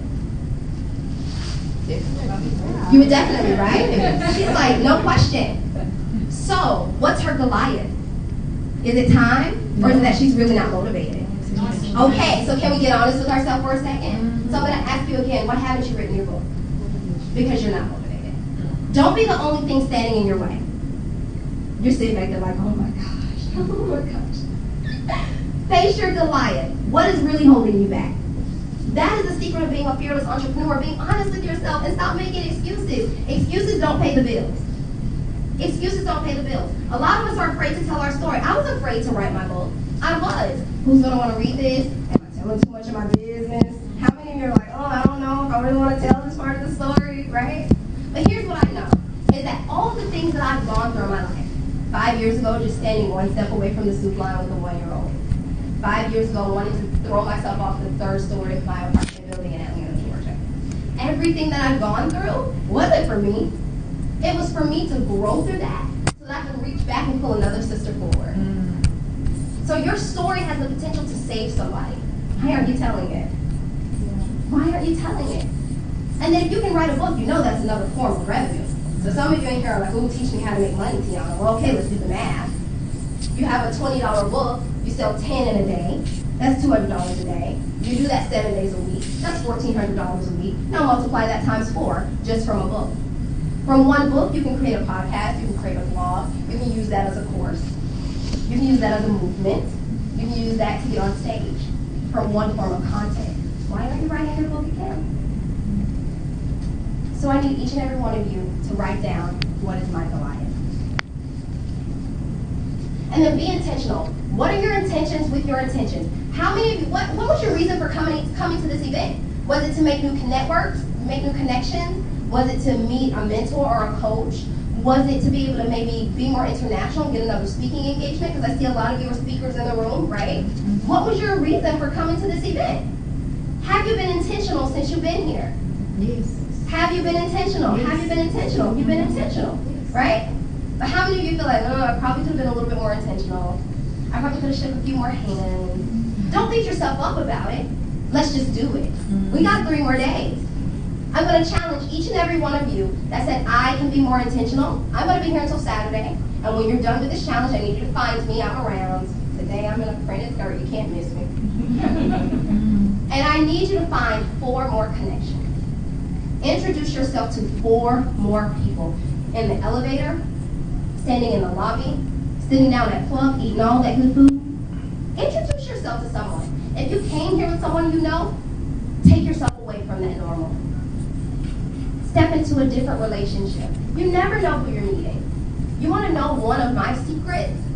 Is meeting new people. A huge part of my success has come from meeting new people. I said, you know what, Tiana, I would love to have you over in India. What? Girl, you would be in India? Okay. I would love to have you on my stage in Washington. I would love to have you come teach at the Small Business Administration just from meeting new people. Right? So I challenge you, be intentional about your connection. Be intentional about how you're showing up. Be intentional. Oprah asked this question one day, and I remember going to the Essence Festival just to see Oprah, and she had me crying like a sinner in church in the first in like the first pew. And she said, "What are your intentions with your intentions?" So if your intentions is to meet new people, what are your intentions behind that? Does that make sense? Mm-hmm. What are your intentions with making these new connections? What are your intentions with being here? So be intentional. Know your brand purpose. What does your brand stand for? Each one of you should have a business that matters, not just a business that's just here. See, what's happening right now is entrepreneurship is trendy, and everybody wants to do it. Everybody wants to have the hashtag I'm a boss, or the hat that says bossy, or, you know, it's trendy right now. Do you want to be an entrepreneur because it's literally who you are? Do you want to run a business because it's really going to save the world or save someone else? Or is it just because, oh, it seems cool to do right now? What is the purpose of your brand? What are people saying about you when you're not in the room? How are you articulating yourself? Do you know how to introduce yourself when you're in the elevator? Is that one of the reasons why you're not meeting new people? Because you really don't know how to articulate what your brand is for and what you do? How many of you have a problem articulating your brand and your brand purpose? And that's okay. It's normal. There are certain days that I still have a problem with that. I'm like, oh my God, again. And that's okay. That means you practice it over and over and over. I still get in the mirror and say, my name is Tiana, Patrice, and I'm a best-selling author, global speaker, and international coach. And I do it over and over and over in regards to knowing what I stand for, knowing what my brand stands for, knowing who I'm here to help. Who are you here to serve? Here's the thing. When you're introducing yourself to people, lead with the value. Lead with the value. I help stuck, struggling, and frustrated entrepreneurs create a business that matters. What do? Who do you help? So write down, my name is,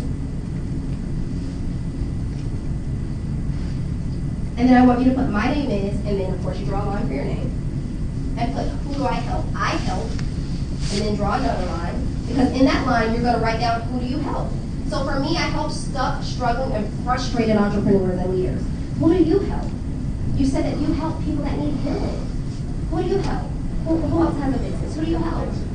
You help cancer patients, right? You help, and you can say, I help patients who are struggling with the wounds of cancer. Do what? So I help, and then you write a line of who you help, and then what do you help them to do? Right? Right. So I help ease the fear of the cancer situation or the path of cancer by helping them navigate through the healthcare system and connecting them to other families and patients that matter. Right? Right? So know your brand purpose. Know what you stand for. Lead with the value. Don't just say, well, you know, my name is, and I'm a, no. Tell people who you are and standing that. If you're a wealth strategist, you're saying, I'm a wealth strategist. I help women become financially free. If you're a healer, I'm a healer. I help people do what? Come on, you gotta give it to me. Spit it out. I give them healing and guidance. Yeah, I'm a healer. I give people the guidance, the spiritual guidance they need to be able to take their life to the next level, to be able to live a better life, to be able to have a better career, and have a better business. And I do that through healing. I do that through spiritual coaching. And now I go, oh, girl, tell me more. lead with the value, but the only way that you can do that is by knowing your brand purpose. And I'm going to get ready to wrap it up because I want these other ladies to come up and give you just as much information, and I'm going to grab my pen and paper as well because I want their information as well. So become your ideal client's best friend. How many of you really truly know the client that you serve? Right? Do you know their every move? Do you know where they are? Right? In order to be able to create products that matter, to create content that matter, that have people pulling out their card to pay you all the time, it's because you need to know who they are. I know my ideal client frontwards and backwards. I know that she's stuck, she's struggling, she's frustrated. I know that she's confused. I know that she's struggling with her purpose. I know that she wants to build a business, but she doesn't really know how. I also know that she may still be in corporate and teeter-tottering into entrepreneurship and a little afraid to leave her job, which means that she needs a business model already created before she leaves her job where she can see that she can make revenue from it. I know that if she is in corporate and she's sitting in traffic at 5 o'clock, that she doesn't have time to watch a webinar, but an audio training may be the best fit for her. Do you see what I'm saying? Is that very clear? Yeah. I know my clients. I know my client is a busy professional. When she gets home, if she's married, she's also a busy wife and a busy mom. She doesn't have time to watch a 3-part webinar. She ain't got time for that. But she can hop on a call and listen to a live training because she can put the earphones in her ear while she's still doing other stuff. I also know that she likes to get away, which is why I host boot camps every other month. And they come into the boot camps for a full weekend, and they get to get away. How many of you aren't building your business because life is so busy around you? You're living in a busy world. You're always on social media. You're always helping someone else out. And you really just need to get away, right? I know that about my client. And because of that, I've created products and services to be able to really help her out. Become your ideal client's best friend. What is she doing during the day? What is she doing at night? What social media networks is she hanging out on? What groups in Facebook is she just chilling on? She may not be liking, sharing, or posting, but she's in there just reading comments and it's just tickling her fancy, right? Where is she? What is she doing? Know that. Become her best friend. Become his best friend so that you can create products that matter. Create a business model that works for you. How many of you have heard that you have to be a coach? Anybody? How many of you, she's like, yeah. How many of you have heard that you have to do one-on-one coaching? Okay? Don't do anything that's not in alignment with yourself. You will be jaded. You will get burnt out very easy. You will be no good for yourself, no good for your family, no good for your business, and no good for your clients. If you create a business model that's not in alignment with you, it's not going to sell. So if you don't like to one-on-one coach people, don't put it out there that you are a one-on-one coach. That doesn't make sense. But if you really like intimate environments, you may be a workshop person. How many of you like intimate environments? Stuff like this. Then you may want to create your own workshop, right? You may want to create the ultimate spiritual healing boot camp. Come on, somebody. You do workshops, right? I just did one of this stuff. See, there you go. And that may be the business model that works best for you. Don't do anything that's not in alignment. So I need you to write down, what is my business model?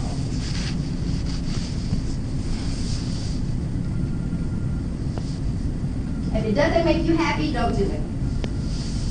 Been there, done that, didn't get the chance, moved on. Okay?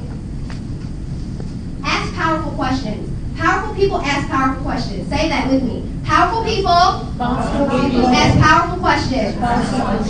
You are powerful. You are more powerful than you realize. Ask questions. Asking questions does not make you dumb. How many of you don't ask questions because you don't want people to think that you are dumb? That you don't want to ask questions when you're sitting around the table because you think that everyone else already knows everything and you're the only one that doesn't. That is when I ask the questions. I sit there and go, wait a minute, y'all said what? Can somebody explain that to me? You think, okay, when I first started my business, I didn't know what copy was. You know, like copy, like writing copy. So I kept seeing this on Facebook about copy. I was like, dang, they don't know how to copy and paste. What are they talking about? So I asked the question, okay? Powerful people ask powerful questions. If you do not know, do what? Ask a question. Because guess what? The person sitting next to you may have the same question. So powerful people ask powerful questions. And the last thing I'm going to leave you with is collaborate, collaborate, collaborate. The who doesn't always have to be you. My business runs on collaboration. I have a full team of of people who have their own businesses. Who would have thought? I would have never imagined that 2 years ago. 2 years ago, I would have never imagined that. I ran a 6-figure company off of collaboration. You don't have to do it alone. Look at the sister next to you, okay? Look at the sister next to you. And say, okay, how can we collaborate? What do you do? What special gift do you bring to the world? Do you already know how many collaborations I have just being at this conference? Like, girl, you want me to come to Australia because you do wellness? Oh, that's awesome. So you do the yoga, and I'll do the fearless, and let's make this happen. Collaboration, okay? So as you rise up as a fearless leader, as you rise into this fearless entrepreneur and CEO that I know you are, make sure that you take these 10 tips that I've given you and really, really take it to your next level.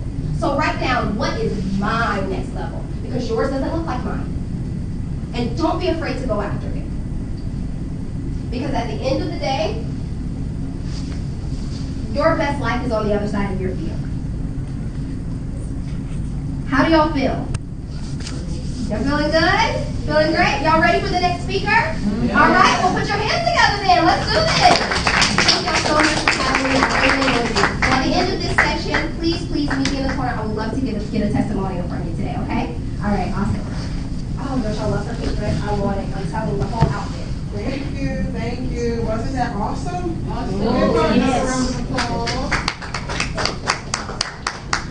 Okay, so I want to, my name is Shevelle McPherson, first and foremost, before we get started. But I kind of want to just get a little feel for the room. Tiana covered a lot of content, so I'm kind of just going to fill some things in. How many people currently are an entrepreneur? Okay, so that's almost everybody in the room. I'm going to just ask a few people. Keep your hands raised. What type of business are you in? Social impact? Yeah. You? I'm social impact. We connect small-scale farmers' produce, healthy produce, organic mostly, to healthy urban consumers. Okay. Personal development coaching with a particular emphasis on public speaking and emotional intelligence for children. Okay. Anybody else have your hand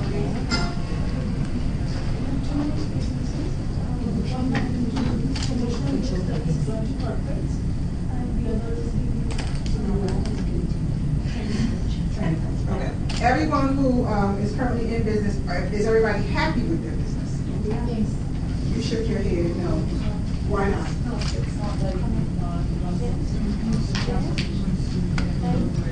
It's glamorous a lot, but people don't get liberating solutions. Okay, so just let me ask you this question.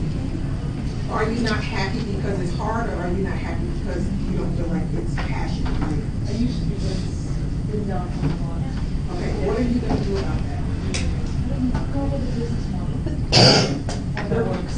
The reason why I asked that is because, well, I'm going to share a little bit about my story first, and I think it's important that we understand that we're in business to serve, but we're also in business because we want to feel good about what we do. We want to feel good about the service we provide. So we have to have an ideal client or target market that we serve, but you have to serve from a level of service, right? So it's kind of difficult to give to someone else when you don't really have everything to give them. So sometimes you have to make a decision in business because we have to always be growing and transforming, and we have to make sure that we are growing with our business. So maybe even if it was for you, bringing in someone else to help, or I don't know how you can find that balance, but you have to follow balance or you're going to burn yourself out, right?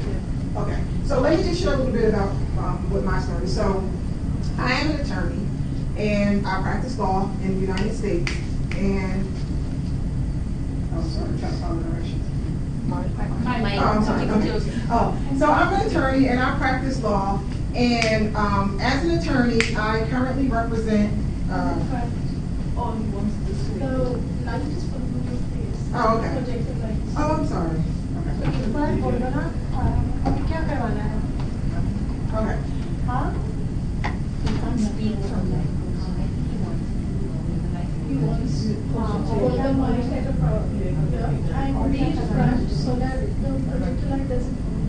I'm going to try to stand still. That's not hard. You can move front, go backwards. All right, I'm just going to continue. So I'm an attorney and I practice law, and after graduating from law school, I actually went to go work for a DA's office, which is a prosecutor. So I pretty much prosecuted criminals, and I did that for approximately 5 years. And it's a hard job, and it can be grateful, but it doesn't really pay a lot when you work for the government. So at some point you have to decide, am I going to do this for the remainder of my career, or am I going to go do something else, whether it's for more fulfillment or whether it's for money? But you have to, again, figure out what it is that you want to do. So for me, I was real happy for a while practicing law, but then at some point I said I had that shift that she talked about. And the shift for me was I wasn't continuing to be fulfilled with just going to court every day representing that type of person, right? So I didn't want to keep on not getting self-fulfilled even though I was serving other people, because it should be mutual. You want to serve, but you also have to get the gratitude back. So I remember when I did get ready to resign, and I talked to my boss, I'm like, your boss who told you to come in? I went to go tell my boss that I was resigning. And the first question was, well, what are you going to do?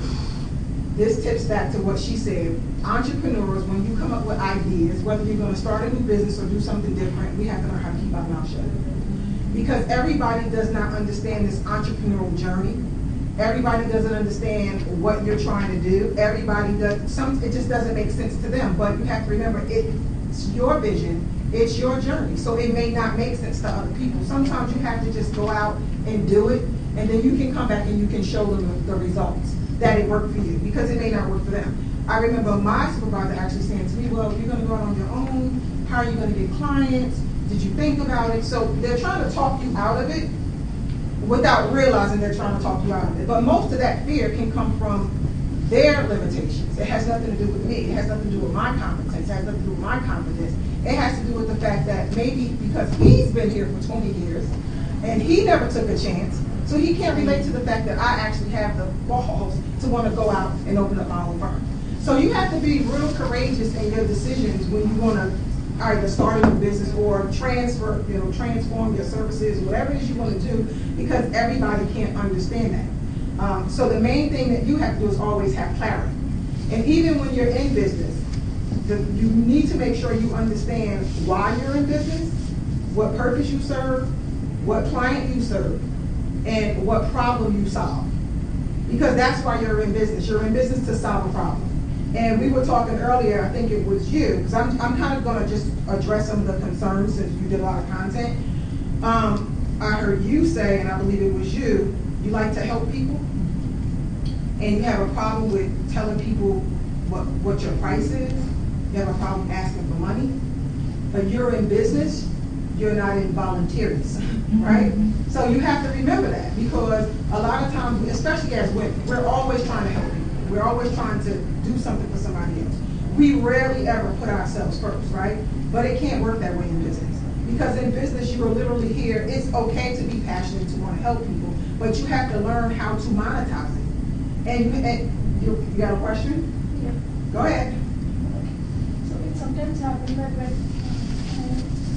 some people are, okay, I'm more than enough to go ahead and sympathize and other service and people start buying. Well, this is the thing. You have to ask yourself, this becomes a problem that you have to address for yourself. You, number one, have to have clarity. Why am I doing this, right? Once you have clarity and you know why you're doing this, and you have to know your own value, what you are bringing to the person or the people that you serve. And once you can put a value on you can't let other people put a value on you or your services. You have to make a decision. And I'm just using this as an example. If you charge $100 an hour, and I'm just making this number, this is hypothetical. If you feel like the services that you provide are worth $100 an hour, that's what you charge. And for the people who can't afford to pay that, they can't afford your services. It's just that simple. Because you can't devalue yourself, because you have to set a benchmark, or else everybody's gonna. Well, you can go to her because she wanted 100, but I talked her down to 20, or she wanted 100, but I talked her down. That's not how it works. People need to say, well, no, she's worth that $100. I let them go find it. It's just like with the book. I'd say no most of the time. You have to. Right, you have to determine your own value, and you can't let other people determine your value, because people are going to always try. Why pay for something if you can get it for free? Right? So stop giving away your services, stop looking at the devaluation, and stop being concerned about the people who can't pay. Because I mean, even as an attorney, I have people sending me messages in my PM and my DM, and oh, I have a quick question, it's not going to take up much of your time. Well, here's my telephone number to my office. You can call if I can give you a free consultation, maybe. It depends on what you're looking for. But I don't let people determine, I don't let them determine the value of my services. I know my worth, I set my price mark, and that's what it is. I mean, you may have some people who have long-term clients who might want to give discounts for people who have come to you for a while, or they have a hard time. But other than that, you don't discount yourself. Because when you discount yourself, then you're just putting yourself out there as someone who will take whatever, and then that takes away the credibility of the service that you have. So that's the first thing that you need to do. The other thing is that you have to be passionate about what you do, because there are going to come a time in your business when things are going to get hard, when you want to walk away. It's not like trouble isn't going to come, but if you're passionate about what you do, it's going to make it easier for you to get through. We work for lots of hours when we first, start our businesses, and we have to put in lots of time, we have to do lots of things. But if you're passionate about it, it really helps you move forward. The other thing is she talked about we move from right to left, taking your cape off. When you first start as an entrepreneur, you may, you have that cape on and you're trying to do everything, and that's fine. But you have to remember, in order for you to grow, you're going to have to build a team. It's going to be impossible for you to get to the next level without building a team. So remember that it's okay. If you don't have the resources, because people say, I don't have the money, start to collaborate. You'll be surprised. She can offer you her fearless. I can offer you, my motivation. She can offer you the services from her book. So you have to collaborate. So at the end of the day, be clear. I don't have a lot of time, so I'm going to wrap this up. You have to be clear about what you're offering. Don't devalue your services. Make sure that you are charging people for what you're worth.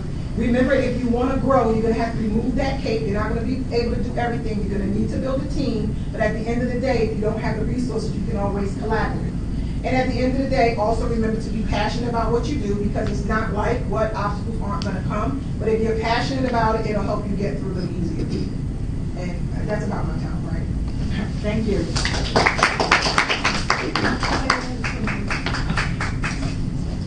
Let's have a round of applause for her. Good afternoon, everyone. Hi. Oh, there's no energy. Good afternoon, everyone. Good afternoon. I'm all about energy. All right, a little bit about me. So I am Runjhun Gupta, and in 4 lines, I'm a finance grad from Calcutta. That's by education. I'm a dancer by passion. I'm an entrepreneur by choice, and a motivational speaker by chance. So that's me in 4 lines. And before I move on to speaking about me, completely about me, I want to ask you all one question.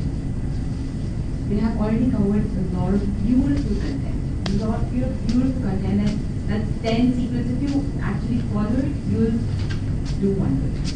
One question that I want to ask you is, what is that one thing that makes you come alive?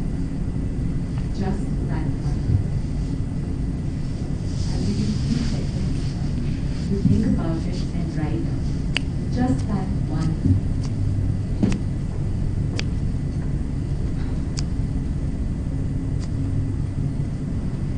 Have you guys thought of it? Who would like to share that one thing? You like that? Right. That needs to come like, I want to do this. This is my passion. This is my purpose. This is my everything. Anyone else want to share? Yes. I love dancing. Passionate about it. I started learning Kathak at the age of 40. Oh wow. Let's give a round of applause to her. That's amazing. Great. Anyone else want to share? Yes. I enjoy using my creativity. Wow. That's amazing. So that's the one thing that makes you come alive. We all have a low moments. We all feel low. But even when we are low, this is the time when we think of that one thing, it just brings back energy. For me, it was dance. For me, it was done. So I'll tell you a bit about my story. So like everyone else, going to college and looking for campus placements, getting a job, all that was rosy. But after some time, I started getting very stressed out in the job. So I was working in a finance job, and I got so stressed out that one day, I actually fainted in office. I was sitting on the seat and I just fainted in office. And that was the time I realized that maybe I'm not on the right path. Maybe this is not what makes me come alive. Forget about alive, I was down on the floor. Right? That was the day I realized that's it. I'm done with this job world. This is not for me. Finance, I like it, but it's still not for me. It's not bringing that energy back. So that's when I started my own venture by the name Zip Out, where ZIP or Zip Out is Zindagi in Pajama. So the whole concept is about de-stress through dancing. Now the idea was how to go about and spreading, that happiness. So I just wanted to be happy. I didn't want to eat. Again, I didn't want to be stressed out. I wanted to be happy and I wanted to spread happiness. That's all my aim was. And I promise you, before I wrap up, this session of mine, will spread that happiness or Zip Out to your life. That's my promise to you. I hope I keep it. So coming back to the story. So through story, I'll try and tell you that, it's not going to be easy, right? It was never an easy ride. And in India, being a finance grad from IIM Canada, which is one of the prestigious management institute, moving on to dance, which is not respected that much in India in that sense. Everyone, especially the relatives, what are you doing? Seriously, you want to be a dance teacher? This is how they used to respond. But I didn't want to faint. So thanks to God that, he directed me or redirected me. So that is when I decided that that's it. I'm not going to just follow the mob, follow the crowd, because that's not thing. Right? So you have to step up. I felt fear. I faced it, of course. Every single second. Fear of rejection from almost everybody. Now I wanted to go to companies because I wanted to spread happiness in companies. When I went to one of the first company, my computers, so there, they said, are people going to dance here or they're going to work here? But now if you look at it, this is some 7 years back. It's a trend today. So then I decided if there is no platform for what I want to do, fine, create one. It might take time, but then create one. So you can create a platform. Boot camps that they talked about. You can create a boot camp. You can create anything. Zip Out is not a name. But I know one day I'm going to have it in one of the dictionaries, maybe Urban Dictionary to begin with. You can create names, you can create, and that's where you can create your own brand. So the fear of rejection, fear of failing, fear of, facing the fear itself, which used to be one of my biggest fears, that fear of fear itself. They all will stop. And one thing, I came here and I reached here late because I had to get my blood test done in the morning, afternoon rather, and I was almost sort of fainting. So maybe I have a tendency towards fainting. And my session was some other session, and I was added onto this session in the last minute. So I saw the topic, and I was like, wow, okay, I have 10 minutes to think about it. And the only thing that I was thinking of was that through my session, how can I add value to you guys? And that is what the principle of any successful business is. How can you add value through your service? You're adding a lot of value. Like you're serving cancer patients, you're adding a lot of value. But if you can create a structure around the value that you want to add, you will not have problem asking for money because you have created a structure and you're valuing yourself. So if you can do that way, it will help. Now it has taken me 6-7 years to understand all these aspects, and it's like been a crazy roller coaster ride. I mean, I love going to all these Six Flags, all the roller coasters, but life is, I think, the 8-flag roller coaster ride or something. But it's a lot of fun. It gives me goosebumps even today. And while I was sitting there, I was like, wow, what am I going to talk about? But I feel that you all have been a lovely audience, and I think I have a time limitation. So straight away go to questions. Anything that you particularly would want to ask or share, because here we are, all of us are here for each other. All of us are here to collaborate with each other. She beautifully said it. I loved that last time. And if anything you want to share, probably, question that you have, she might have an answer to it. So anything that you want to ask, please feel free to ask. Yes, please. I had a similar journey, so I left finance, which is a very comfortable environment that pays really well. It's very structured. You got a 9 to 5 job. Weekends and weekdays are completely separate, and it adds certainty to every part of your life, which makes a lot of us like really uncomfortable. When you're transitioning out from that area of comfort, the area of predicting the next day, to an area which you're passionate about, but you don't know where you're going. Emotionally, how do you know where you're going? It's a tough journey there. Beautiful question. I'm glad someone asked that. Emotional wellness is the most important feeling or a wellness that we can achieve. How to actually, go through it is actually by just doing it. Literally embracing it, feeling it, and somehow find someone confidante where you can share, someone who you can share with, but not a naysayer. Not someone who says, no, what if, but no, our limiting beliefs themselves are, naysayers. We don't want more. So ask someone who will say, yes, why not? Why not you? Why not now? So find someone who, you can share with. It could start with a diet.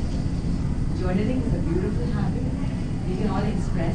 So emotional wellness is very, very important. So journaling can help you. Share with a friend can help you. Mirror work. Okay, let's do an exercise. Thanks for liking. Let's do an exercise. Everyone has their phone? Yeah? Let's put it on a selfie. Yeah, selfie camera mode. Can you all see your beautiful faces there? Alright. Now when you look at yourself, just look at yourself, don't look at me, and think of 3 things that come to your mind when you look at yourself in that selfie. What do you think?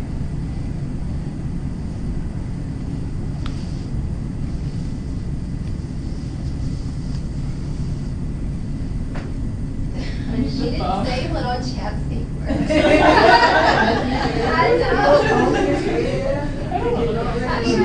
I looked at her and I laughed because she was looking like, well, I'm cute. Okay. So what were the 3 things that you saw? Lilacs. Who else? What did you guys see? I looked young. I looked driving to textile in the evening. Great. What else? I feel like it was beautiful. They have a wonderful aura and they intelligent shoes. Lovely. Just see and tell me honestly, when you get up in the morning and first thing when you look at yourself in the mirror, are you this positive? Sometimes no. What if you take this energy? Because right now we are in this beautiful environment, and that's why we can think of positive. Because we're thinking of positive, we're feeling positive. We're dressed so well, we're feeling good. Right? So every morning when you get up, first thing when you look at yourself in the mirror, 3 things that you just love about yourself. 3 things. I want to share something which may inspire. I'm Babita Hussain. I'm a social entrepreneur. And as Tiana, you were wonderful, awesome, as all of you. This journey is of us, us women all together. All of us are similar in some ways, yet different, and different in many ways, yet similar. So, that dot is there where we all kind of converge. A similar journey with me, and it's an ongoing struggle. It doesn't end. There are different kinds of struggles and problems at every stage. And if we look at them as problems, they stay as problems. If we look at them as challenges, we are always a winner. So because we love to take challenges, something to come back to what I'm referring to is emotional well-being and health. And to be positive in life, anything which is your passion, and I think 3 to 4 things which work for me is singing. So whenever I'm very low, I just, because I'm blessed with a good voice, reasonably good voice, dancing, and just pampering myself, and just the fact that I always remember is to celebrate myself. My existence needs to be celebrated. So whether it's during my bath time, I'm using extra scrub that day, and kind of using extra shampoo and conditioner and adding so much more fragrance to my body. And take out the brightest dress ever, and use the brightest lipstick.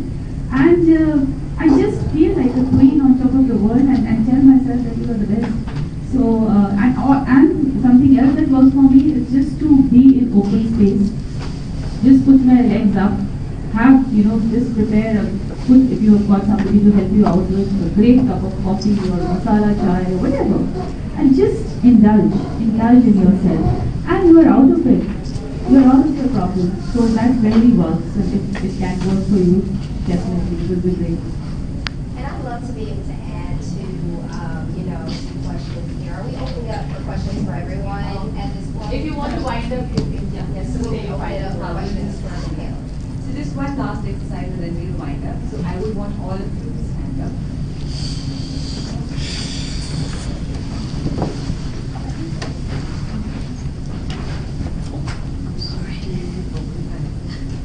Now just have a look around. Now meet each other as if it's a formality. Like, for example,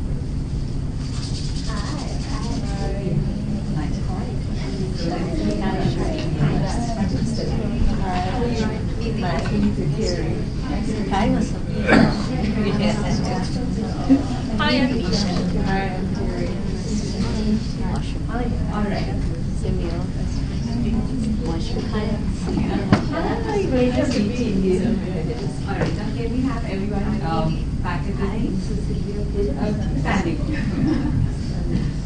Now, meet each other as if they are your long lost best friends. Oh my!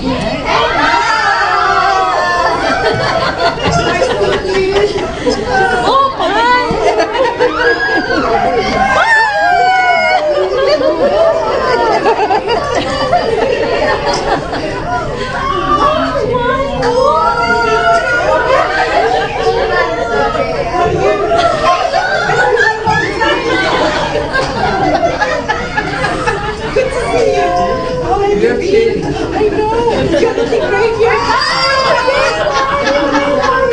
I miss you so much. Was there more energy in the room? I meet everyone like that and actually embrace every single thing with that. And you with that.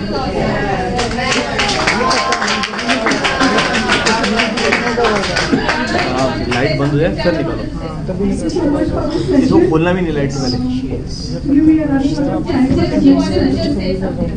Well, if you have any more questions, like today, we are, a wealth of knowledge up here. So if you have any additional questions, I know that we're running out of time. I actually have some bracelets for you guys in the back. But was this session not absolutely amazing? It was. Someone just throw something out really quickly that you learned, that you took, that you can take back and apply from this session. I find you a great talker and very vibrant. There's a good Thank you. What did you learn that you can apply for yourself? Collaborate more. Be intentional. Be intentional. Anyone else? Acknowledge your fear, right? And that's okay. Acknowledge that you're afraid. I want you, I gave you the challenge for all of you to go out and make more new friends. Not only do I want you to take that challenge, but now I want you to put her embracing and into that. And so you run up and go, hey, I'm Tiana. What's your name?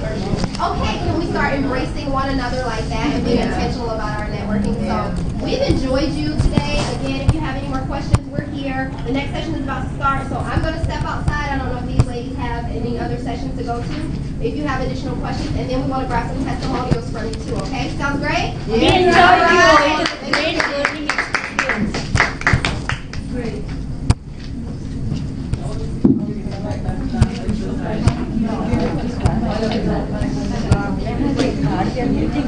Okay,